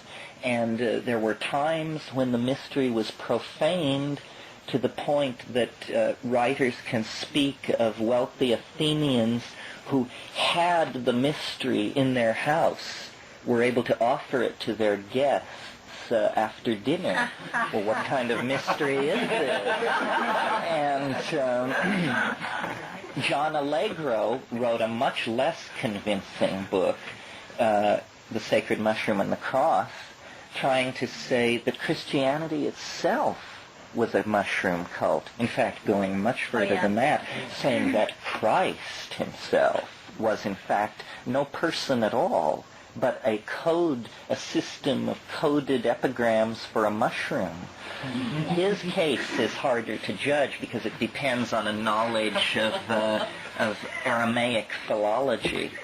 But my brother has suggested to me, and in fact has set an outline for a book, he believes that consciousness itself arose in the higher primates in a feedback relationship with hallucinogenic plants. In other words, he would go much further than Wasson, who's saying religion was caused by he's saying thought itself was caused by monkeys relating to these plants. And we know from laboratory experiments that if you set monkeys in a situation where they can smoke DMT by just walking up to a pipette and taking a hit, that 20% of the monkeys will refuse food and water in preference to that. Well, now, so yes, that's us. We'd rather be stoned. And so having this predilection, apparently it's simply the shift is what they like. They like the thrill, the shift of modality from down to up and up to down. But you stretch that out over 100,000 years, and the next thing you know, you have the integral calculus and the 384-byte chip and all the rest of it. So it may be that humanness is a symbiotic relationship between certain plants and certain monkeys, and that you don't have humanness unless you have the plants and the monkeys together. This is why we may be the heirs of an inhuman culture. In Colombia once I saw a graffiti, and on my Spanish I can't get it right, but there was a picture of a mushroom, and it said, "Without this you are not yourself." So this is Arthur Koestler, I think it was in The Ghost in the Machine, said very clearly that he felt there was no hope for the human species without chemical intervention, that we cannot be the sharp-fanged monkey and the possessor of atomic weapons, and that we're going to have to chemically intervene to mute the monkey proclivities. And it may be true that the depth of their influence upon us, our thought systems, language. I hold the peculiar opinion that language preceded meaning by millennia, that long before people could communicate, they discovered how interesting the small mouth noises were and made them for each other as a form of entertainment, which then bifurcated into chanting and singing. But it was very late in this experimenting with small mouth noises that someone got the idea that you could assign a meaning to a certain mouth noise, and everybody would agree that that's what that noise meant, and then you could discuss things. So, we are creatures of language, and thought, and probably because these drugs, these plants, first kicked that over in us. I'd like to go back to the drugs and consciousness idea. I'll just stop right there for a minute. Development of it. Are you... there's several ways that a person could take that notion, really, and several different directions that you could go in with it. On the one hand, you could be suggesting that the experience itself of a hallucinatory state is such a different experience from normal waking consciousness that it demands thought to come to terms with it. And I don't think that's a very tenable line, because the dream state itself would have similar experiences, and we know that chimpanzees and lower primates are dreaming, so that doesn't seem to be too far. The other way would be to say it's the actual communication with a more developed intelligence that is inducing thought in our species, the way we're doing that now with chimpanzees and teaching them sign language, and they're starting to develop humor and things like that. Mm-hmm. If you want to go that way too, then you have to then get to how did that being itself develop consciousness and start to... I mean, it's an interesting line, but I don't think it would stop there. I'm wondering where you wanted to... The way I think of it is a third possibility, a kind of a geometric model, which is just to say, here you have a grid called experience of the world, and then we have waking, so that's a dot on the grid. Then we have dreaming, that's another dot on the grid. But you can't construct a three-dimensional reality till you have a third dot. And this is what the psychedelic experience is providing. It's providing a reference point for the production of new metaphor. So that it isn't, and you really notice this with acid, it isn't the taking of LSD that is so important. It's the talking about it. But having, in other words, the reference point. Remember when we were all freaks and all we talked about was how in the light of acid everything was thus and so and thus and so and thus and so, and it took about 5 years, longer for some of us, to assimilate that, so we no longer had to run around saying how everything was in the light of LSD. We had integrated that point on the grid, and I think that's what it is we tap into worlds of experience, and each world of experience taps, stretches our metaphors, is a boot in the tail for further evolution of language. And that's all the evolution we have now. I said this earlier, but it's a point worth making again. It isn't culture that's changing and carrying everything with it. It's language that's changing, and it carries culture with it. Culture lags far behind. But the evolution of language is the evolution of reality. I mean, this is a cliche, but the challenge of the cliche is to make it operational, so that like God, when you utter a word, it becomes so. You know. Do you see what do you reflect on in terms of the origins of the use of hallucinogens in that whole scheme, sort of the negative or we're talking a great deal about the sort of evolutionary potentials, and I'm curious about examples negative potentials. Negative potentials, and how we deal with those and foresee them. Well. The only answer I can give is probably not a very good one. The forces of... let me put it a different way. The government gets to everything first. And they have been at the problem you ask for 20 years with an amazing little success. I worked for the Department of Interior for a while. I can tell you why. Well, there are many reasons why, but it doesn't seem very pervertible. They were very excited at first, but then, and I think what they got into, although perhaps you can say more about this because you probably follow the literature, they like to give psychedelic drugs to people and then hypnotize them, and then get them to do terrible things which they wouldn't remember later. And claims were made that this was possible or being done, but it certainly didn't seem to come into wide application. They also looked at, during the Vietnam War, they built artillery shells which would deliver aerosol DMT. They envisioned dropping one of these aerosol DMT bombs on a Vietnamese town, everyone falling into this intense hallucinogenic state, and they could just roll right in. But like plans in the 1960s, radicals, there was the fantasy of poisoning water supplies with LSD.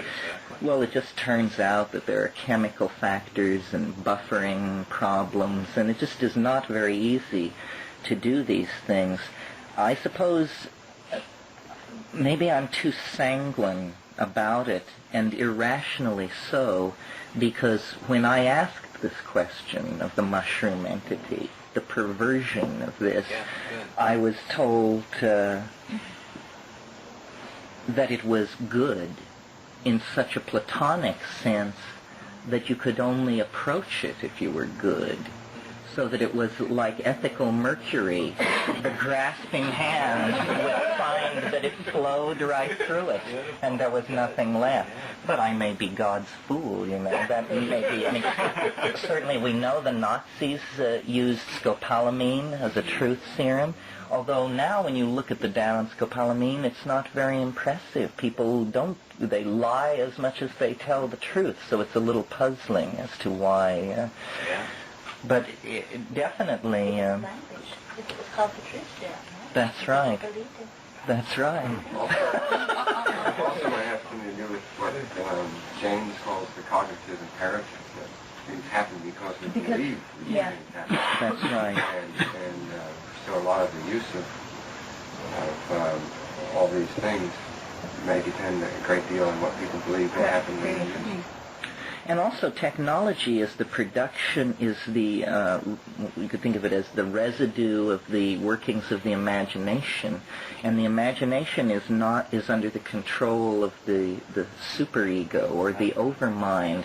So that I think technology has a weird way of always escaping the intentions of those who are working with it. A perfect example would be the chip, which makes possible the personal computer. That thing was developed under contract to the Air Force by, I think, Sperry Rand, and when it was finally finished, it didn't work right. It was far too slow. They wanted it for guidance systems of missiles and this kind of thing. Said, this thing is 1,000 times too slow. It's just baloney. It's worthless. Toss it in the wastebasket. But somebody said, but wait a minute. You know what you could do with this?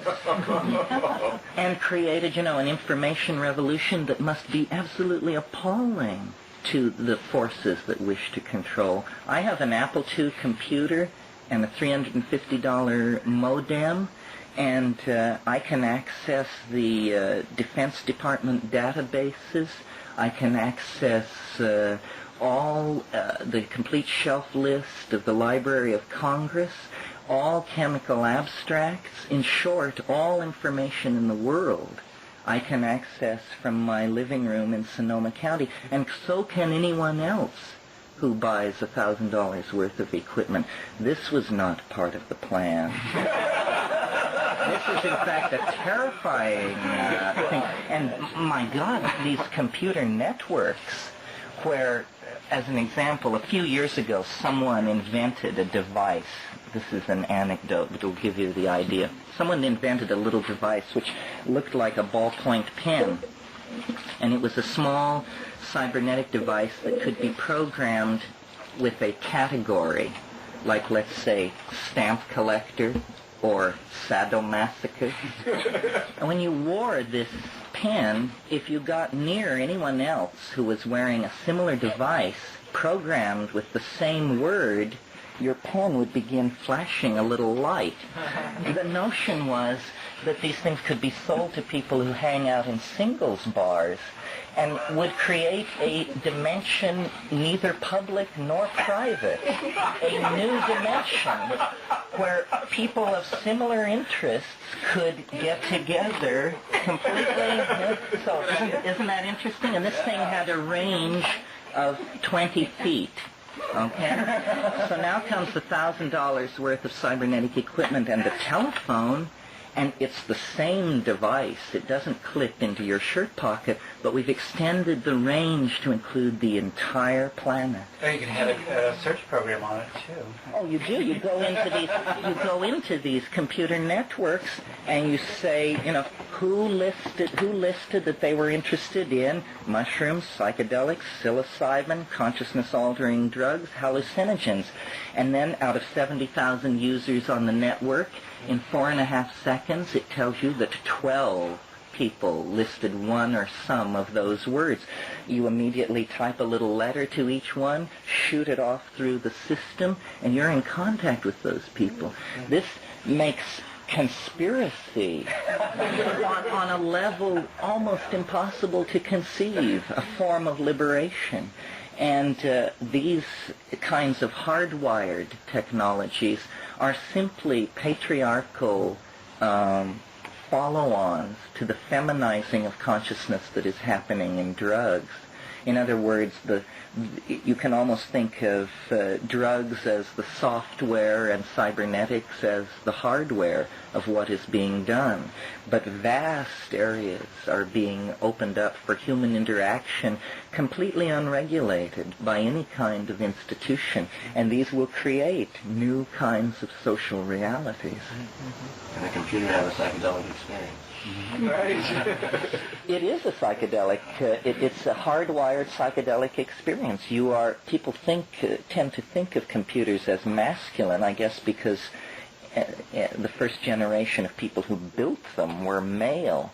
But what they actually are the mysterious mama matrix of information. It is like the unconscious made conscious. The unconscious is ceasing to be unconscious.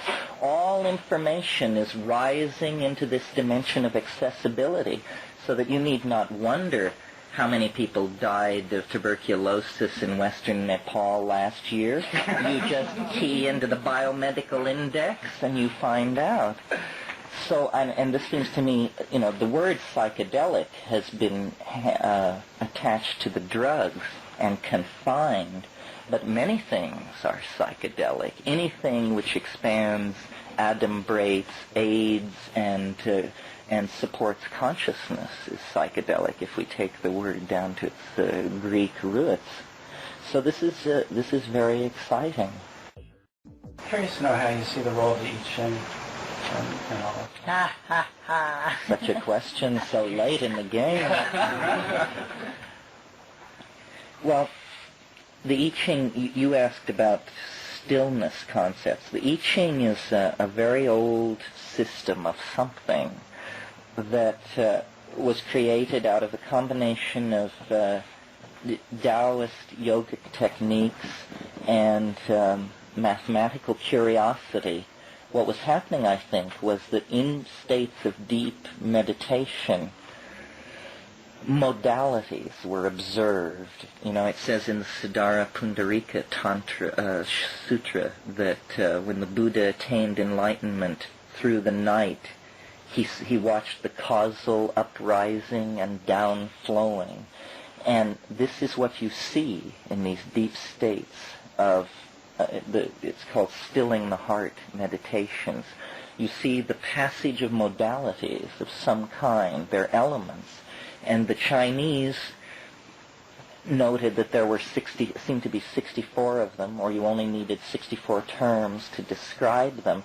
And they sensed that it was something about time, but they had their linguistical and categorical imperatives were such that they didn't see it the way we would.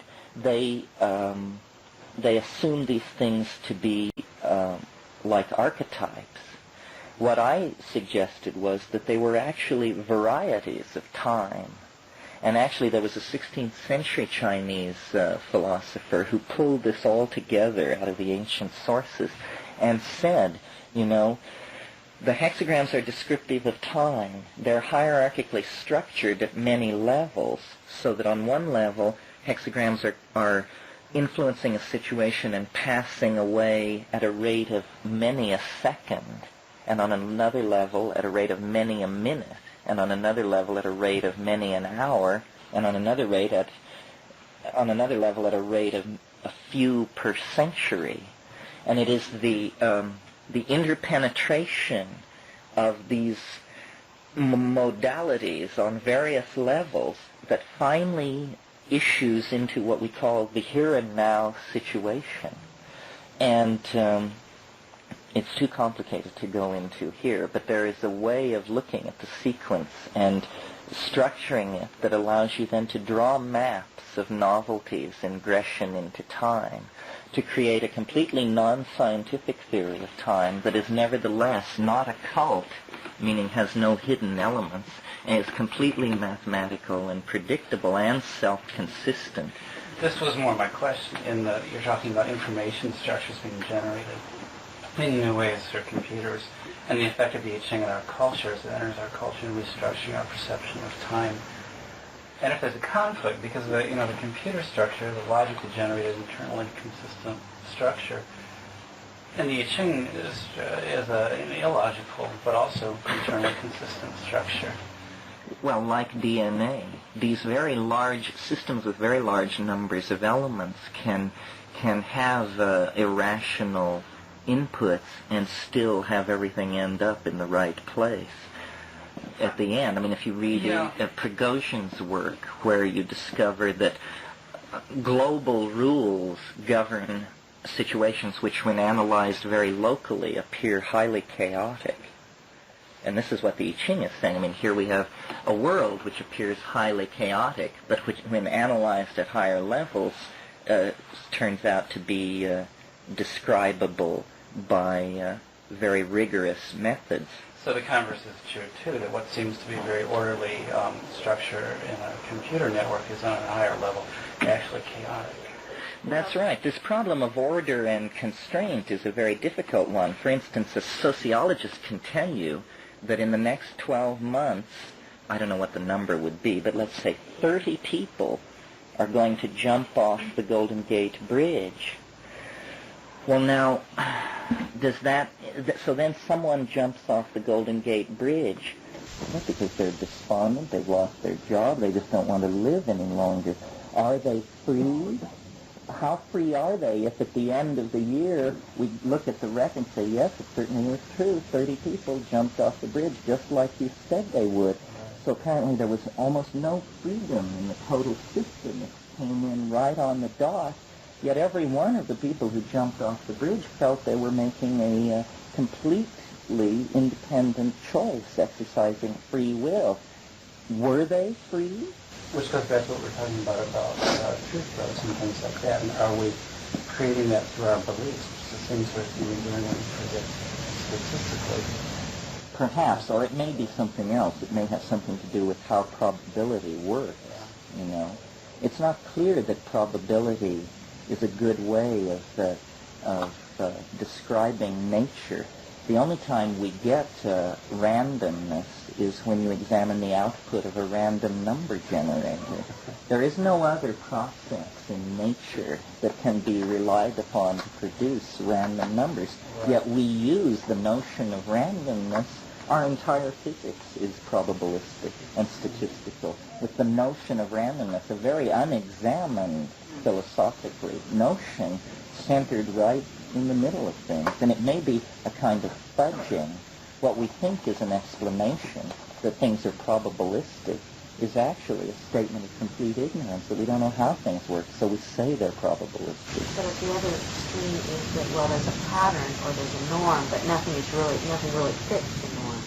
And That's so right. you always have to describe it by approximation. That's right. And so that's where the probability of getting close to this approximation really is a useful tool, because everything is a dynamic state, and so you can't define it in terms of, except on a moment-by-moment basis and by a static model. And so you need the probability to describe the transition from that stage. But it's created all kinds of consequences that were not expected, like the notion of the citizen, and the way democracies and the way power is apportioned, because we have these probabilistic and statistical notions.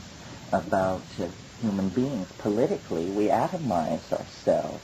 We say, we live in the fiction that all citizens are equal, which is absolute poppycock.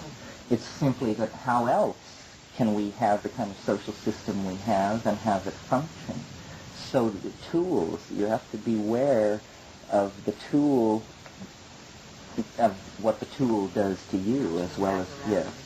McLuhan should be looked at more carefully. I think McLuhan was never correctly centered vis-a-vis the psychedelic phenomena the way he should have been. People thought he was talking about the impact of television and print and this sort of thing. What he was really talking about is how cultural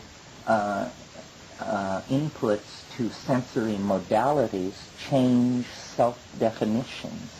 And the drugs have done that to a great extent. And so is the Ching. I used it for 7 years and it stopped because I found that it was, I was starting to live 2 weeks, well, I was living for a long time, 2 weeks or 2 months in the future. And not being right here because I was sort of pre-structuring what was happening. Although this abolition of the future is a controversial thing. For instance, I try to produce maps of the future with the I Ching on my computer, and people say that you want to destroy the future, you want to take the surprise out of being. Well, that seems to me rather silly. I mean, if you tell me you're going to South America, and I give you a National Geographic map of South America, have I destroyed the trip for you? Now there's no point in going. You know where every capital city is, where the rivers run, how the mountains lay. I just ruined it for you, you know. I don't think so, because what we are interested in is the details. Maps don't make it unnecessary to go to the places they portray. There's a deeper fear, though, in your friend's comments, isn't it? I mean, the fear is somehow the rational conceptualization will somehow interfere with the intuitive flow of things. I mean, that's what I think of. I didn't pick up the map thing. People don't want to feel that freedom has been compromised, you know. But my theory of time is not a predictive theory of events. I've just quantified one quality, which I call novelty, and following Alfred North Whitehead, and talk about how history is the career of novelty ingressing into time. And sometimes novelty comes fast, and sometimes it comes slow. Consequently, its ingression rate can be portrayed as a line graph. And in some periods, there's very little novelty. There is disorganization and compromise of connection. And then in other periods of history, we'll say Periclean Athens or Mughal Delhi or the 20th century or the Nara period in Japan, there is great cohesiveness. But then there is this ebb and flow of something which physics will not be found to describe. In other words, I like to make the analogy that science describes what is possible. What is possible. And what we need is a theory that tells us, out of what is possible, what is it that will undergo the formality of actually occurring? We have no theory of what is out of possible sets of things, why certain things will undergo the formality of occurring. And this is what we need. By placing science as the way of looking at the world, we've decided that is what will come about in technology. But science only describes the most trivial kinds of event systems. Whether or not it's the most worthy and worthwhile way of forming our reality. Well, it's a good first try because it's the simplest case. What science tells you is, what science is interested in, is those situations where if the initial conditions are reestablished exactly, the process will occur exactly as it occurred every other time. The initial conditions are the same, the end state will be the same. But in all experience, this isn't true. I mean, if I say that I'm falling in love, and you once fell in love, it doesn't mean that the way your love affair ended is how mine will end. And so there is no guidance for understanding by extrapolation of past cases. And this is where we need help, because this is where we feel and bleed, is in the realm of these processes where initial conditions are no guarantee of final end state. But I wonder if we had that ability to predict that, then if we wouldn't avoid feeling and avoid suffering in the moment and avoid a certain dimension of life. You mean we would fear to be victims? Well, of our own desire to escape unpleasant feelings by saying, well, this is going to happen, and without staying with the uncertainty. I don't think it's really... Well, presumably if you have a theory which will tell you how a situation will evolve, then you steer it the way you want it. You know, it isn't rote.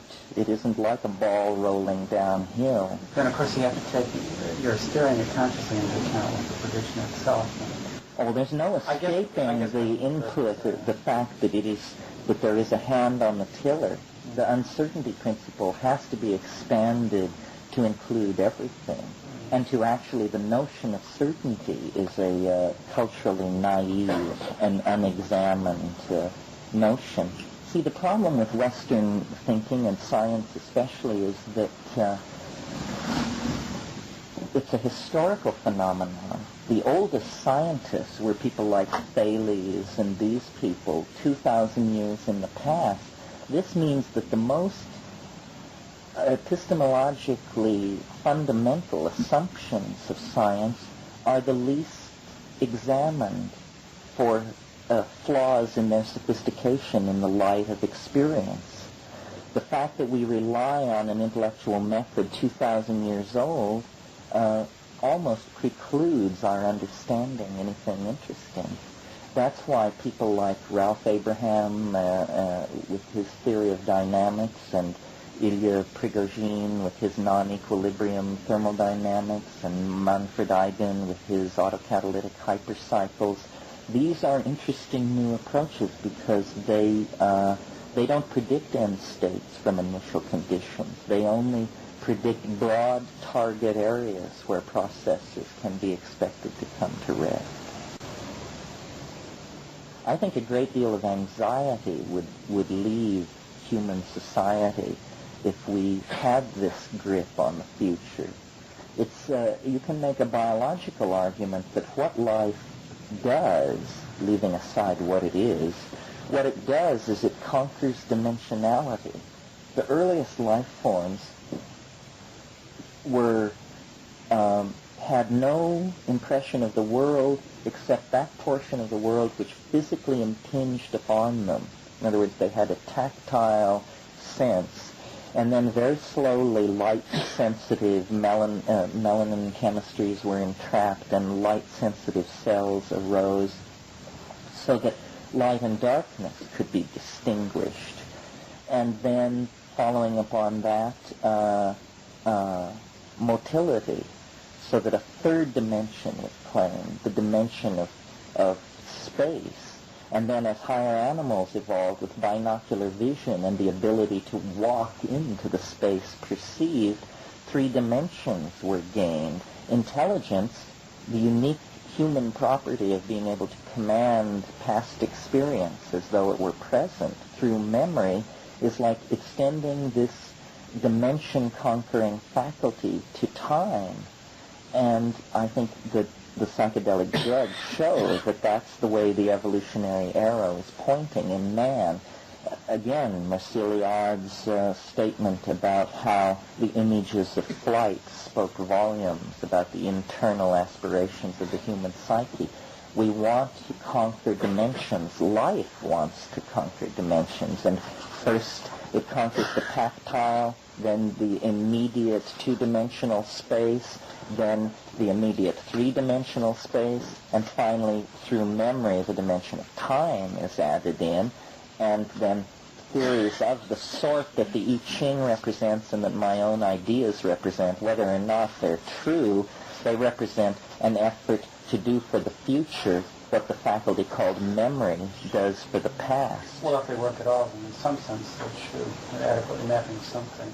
And as you're talking, I'm realizing that what I was saying underneath it is that I have used I Ching and the Tarot for a long time, and what I realize now I was dissatisfied with is that they are, to a certain extent, alien philosophic systems to me.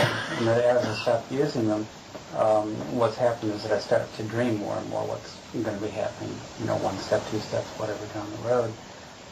And that's much more congenial to me, and the problem really isn't do you look ahead in time, but in what way do you look ahead in it? If you do it through your own dreams, then you have a philosophy inherent in those systems which is utterly congenial to your own way of being. Yes, well, sometimes you're trying to understand your own life, and sometimes you're trying to create a general theory of being. Mm-hmm. And these things will issue into different sorts of stances. Mm-hmm. Uh-huh. Would you say that intuition or the imaginal mind is to the future what memory is to the past? Essentially, yes. I mean, I believe that eschatological objects, if you want to put it that way, cast shadows backwards over the landscape of history, and that we are drawn towards these things. They're what C.H. Waddington called creodes. They are narrow, canalized pathways of development that it would take an enormous amount of energy to lift you out of that channel and drop you somewhere else. It isn't impossible, but it's highly improbable. This is why religion cannot be dismissed, because religion is like the mass intuition about fate, and the religious ontology for the human species is generally eschatological. Not always, not in Buddhism, there are exceptions, but it generally is eschatological in that we are seen to be in the grip of a backward-flowing casuistry, that there is something pulling us forward, the telos, so unwelcome in science. Science insists on operating without teleology, and so its explanatory power is in proportion to that.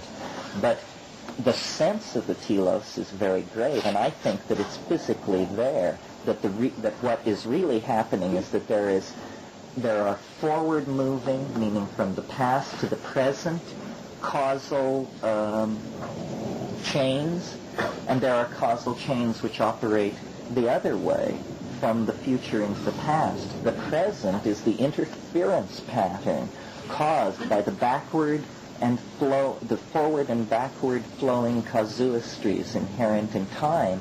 Where they meet, they form an interference pattern, a standing wave, if you will, which is what a hologram is. And it's that which is experienced as the now, and it is half of the past and half of the future. One of the interesting things I've noticed about the future... I want to stop there because I disagree, and I think that interface with the header requires the operation of consciousness. That I notice while I'm doing therapy with someone that it's the reinterpretation of the past that changes causal lines in the past. That's not simply something laid down in the past that comes to the future, into the present, but it's our interpretation of what the past was that makes it real. But in that sense, the past is a part of the present. Yeah. It was Proust who said the past can never be understood until it is remembered. Yeah. And it's that idea. And it's remembered each way in a different way. It's restructured each time that you remember it. Yes, nothing is fixed. This is for sure. And in some ways it seems to me, working with my clients, that it isn't the past they're really talking about, but they're symbolizing certain aspects of their perception of present reality in terms of certain memories, in terms of a certain way of seeing the past. Well, the past is constantly changing. I mean, one could study the changing past. Did you know that the Renaissance was invented in the 1850s? It didn't exist before a German historian decided that's what had happened. And now we live in the light of the Renaissance, It's just we don't question nobody was running around Florence talking about how great it is that we're living in the Renaissance now, you know. History is fiction. History is fiction, or Stephen Dedalus said, history is the nightmare I am trying to awaken from. I was wondering, in terms of telos, the psychotropics, to get back to the plant, would be, could they be analogous to an entelechy At the end of time. that is drawing us to the future? Yes, I think so. I mean, I'm basically on this issue fairly Platonic. I mean, I think that, Plato said time is the moving image of eternity. And that, I think, is probably true, that eternity is all time, and it somehow exists in a higher dimensional matrix than what we experience, so that we can only section that dimension to create the 3 or 4 dimensional world that we live in. But that there is this Platonic completedness, at least in essence, whatever that means. And that sort of carries me back to my time maps. They don't say what will happen. They only say that certain levels of novelty and its lack will be fulfilled at certain points in time by some set of events. You see the difference? So you can't have an absolute determinism. If you have an absolute determinism, you preclude the possibility of thought meaning anything.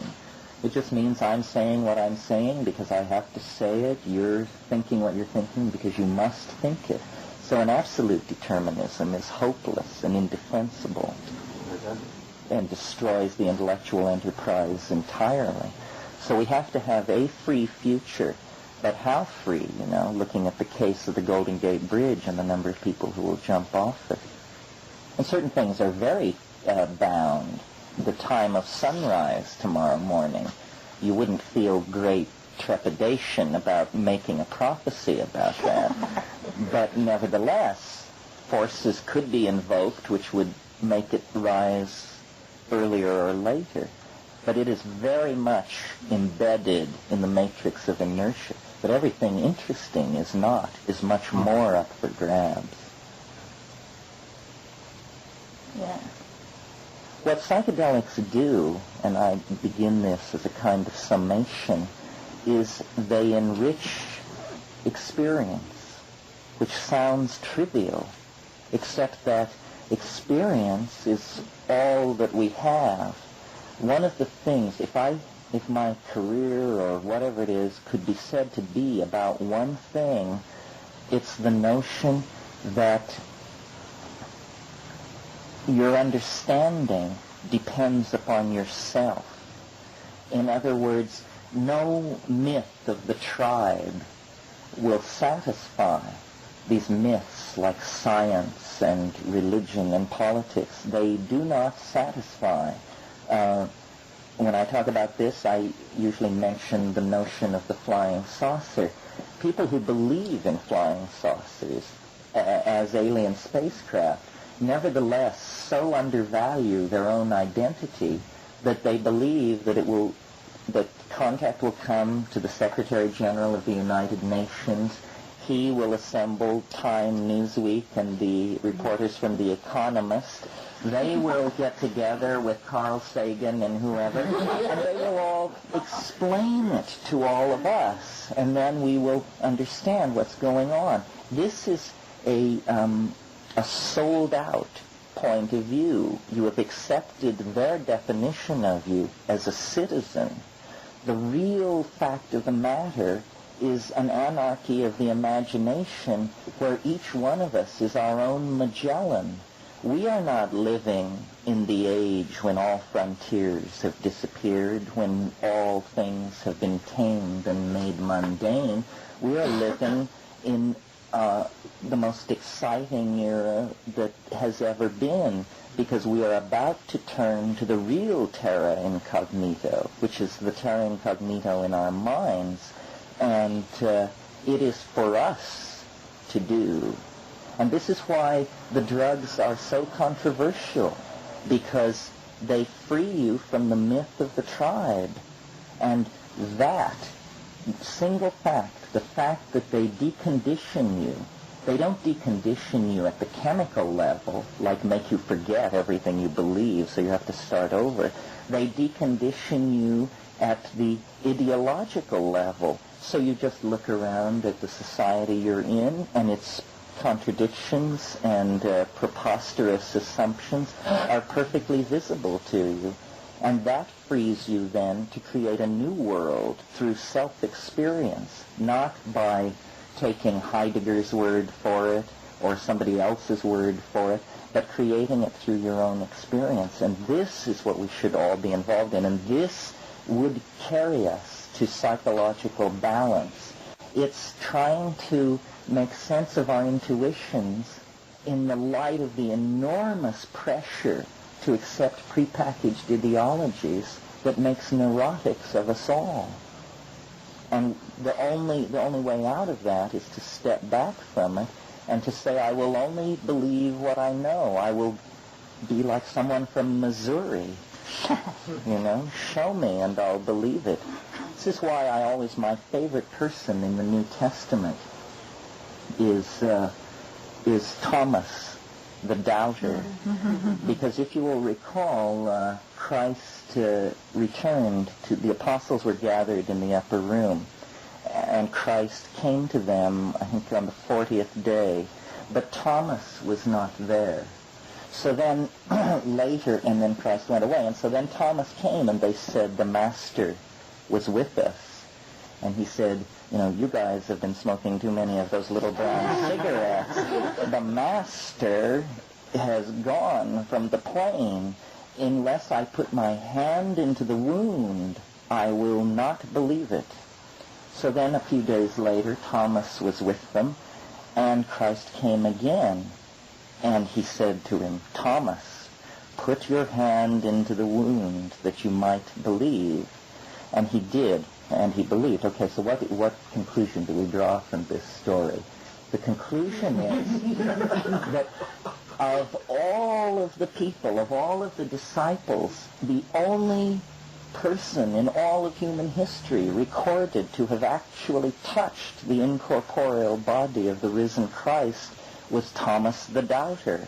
And he was allowed that. He was vouchsafed that unique blessing because he doubted. And that's, yes, he insisted on experiencing it himself. And so he touched the incorporeal body, the white stone at the end of time. And this is what we are trying to do, because, if you can get your hand on the doorknob, you can turn it and walk through. And the Secretary General of the United Nations need not be at your elbow. Nobody need be at your elbow. And this is what shamans know. They have touched the doorknob, turned it, and walked through, and they are out of time and out of history. And their immense personal presence, or at least the immense personal presence that I have experienced among the ones who were genuine, is because they have taken responsibility for their model of the world and have modeled the world based entirely on their own experience. Yes? One question. I was never exposed to any drugs, never tried any drugs, never anything. And the way you're talking feels to me like this is the only way to be aware, to become awareness of our own being, our own. To me, the experience came to me with the near-death experience, which without any drugs, without anything. My life changed after this because I became aware of a different dimension that I never was aware before. But it was without drugs, without anything. So Yes, how can you explain this? No, I don't think drugs are the only way. I think that they are the most effective way when you're talking about transforming an entire society or a planet. But there's, many shamans are not drug users. We've here spoken, because we spoke mostly of Amazonian shamanism, as though the use of hallucinogens and shamanism are always co-present. Not necessarily true. I have often people say, you mean you don't believe in yoga, you don't believe in, well, I think that these ways may be efficacious, but I think we are caught in a culture crisis where there is real immediacy to the notion that we have to get on with it. But yes, near-death experiences. How do you compare the two experiences? Because to me, I became very aware of new dimension, and my own truth came. I didn't have to learn that. Nobody teach me my own truth. And the world looked at me like it was supposed to be. And never changed since then. But I'd like to know, how could you compare the two experiences? Is it any way? Well, I guess you can compare them in their results. You can't compare them in their content. That's the thing. Yes. Some people think you can compare them in their chemistry. That's true. So I think that there might be more similarities than occur when you first consider the point. I'd like to get back to one of your concluding statements on how the use of the psychedelics will decondition a society to its mythology. Now that doesn't seem to have happened to the Amazonians. It really seems to have reinforced their mythology. So it was based on those experiences.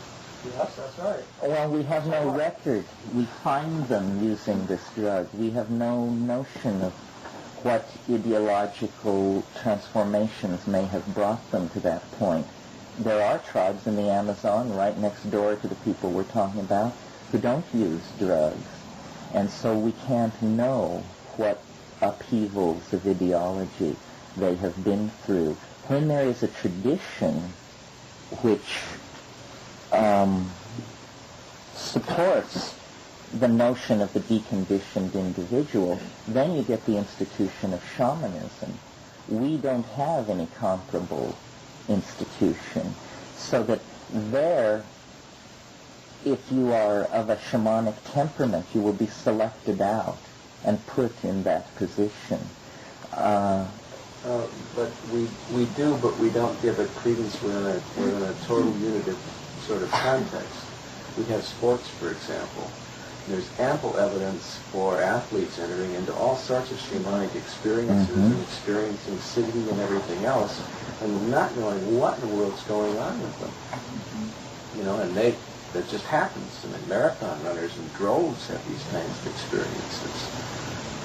Distance swimmers, anyone who gets into hyperventilating, tremendous physical activity. I mean, we do have that in our culture. It's a warrior type ethic as opposed to more of a healing one. But it does exist. It's also a question of how much you can decondition yourself in the absence of any other example. In other words, if you're part of a nomadic Amazonian tribe, there is no model, there is the social model of the tribe, and the only thing you can decondition yourself into is acceptance of the secret, non-public aspects of the ideology in the men's societies or something like that. Well, and we have pharmacological means for intervening, and we need them because we're at such a terminal state with this problem. It's a personal response to it, but also on a social level we need to have it happen. That's right. We need to talk about it. And it isn't necessary for everybody to go out and get loaded. It's more about participating in a new language of self-reflection. This is what we need to do. Some of us should take drugs. It's a professional kind of obligation. That's what a shaman is. He's the guy whose professional obligation is to take drugs. But we all have an obligation to create a language that values us and the people around us. And this begins with a language that values the self. And our experiences. Experience. This is the central thing, above and beyond all else. I wanted to come back to something that you were saying a while ago, and that was the deconditioning of the culture. And I just have a couple of observations, and I'd like to know if you have any reaction to this. It's always been a curious fact to me that during the 60s, as we were beginning to move out into space, we were also taking drugs at a very heavy rate. There was an inner and outer exploration that was going on there simultaneously. Out of that experience, I think we have in some ways reconditioned the society, specifically in regards to the psychedelic experience and the ecology movement, and beginning to see things in more whole patterns. And I wonder if you have any comments about any of that. Well, I think all of these things, like the ecology movements, the hippies, the dietary sensitivity, all of this stuff arises out of the awareness of the culture crisis, basically traceable back to the bomb. I think the bomb has had a wonderful effect in focusing people's attention wonderfully on problems that before they just tended to fly off in all directions behind. The thing I might say about space, I don't believe that, we will go to space as we are, so that we're going to create, a South Bronx on Mars and to slavery and the moons of Jupiter and this kind of thing. I think space is too much like the imagination, this enfolding velvet darkness that stretches to infinity, that cries out to have artistic objects dropped into it. It's like going into the mind, going into the unconscious, the same thing that we must do here on Earth before we go to space. We cannot afford the unconscious anymore. This is a concept that has to take its place with the high-button shoe. We must be entirely conscious because we have the power to shatter the earth like a rotten apple with a stick of dynamite inside of it. So there can be no more talk of the unconscious or the freight of the primate body or anything like that. We have to get our act together because nature is very ruthless, and you cannot rest on the notion that there's some kind of deus ex machina denouement which is going to make it all right even though we blundered endlessly. So it's basically, strangely enough, a call to responsibility, which is always, what is always charged against psychedelic drug use is its flagrant irresponsibility. So it's a pretty, the lines are drawn.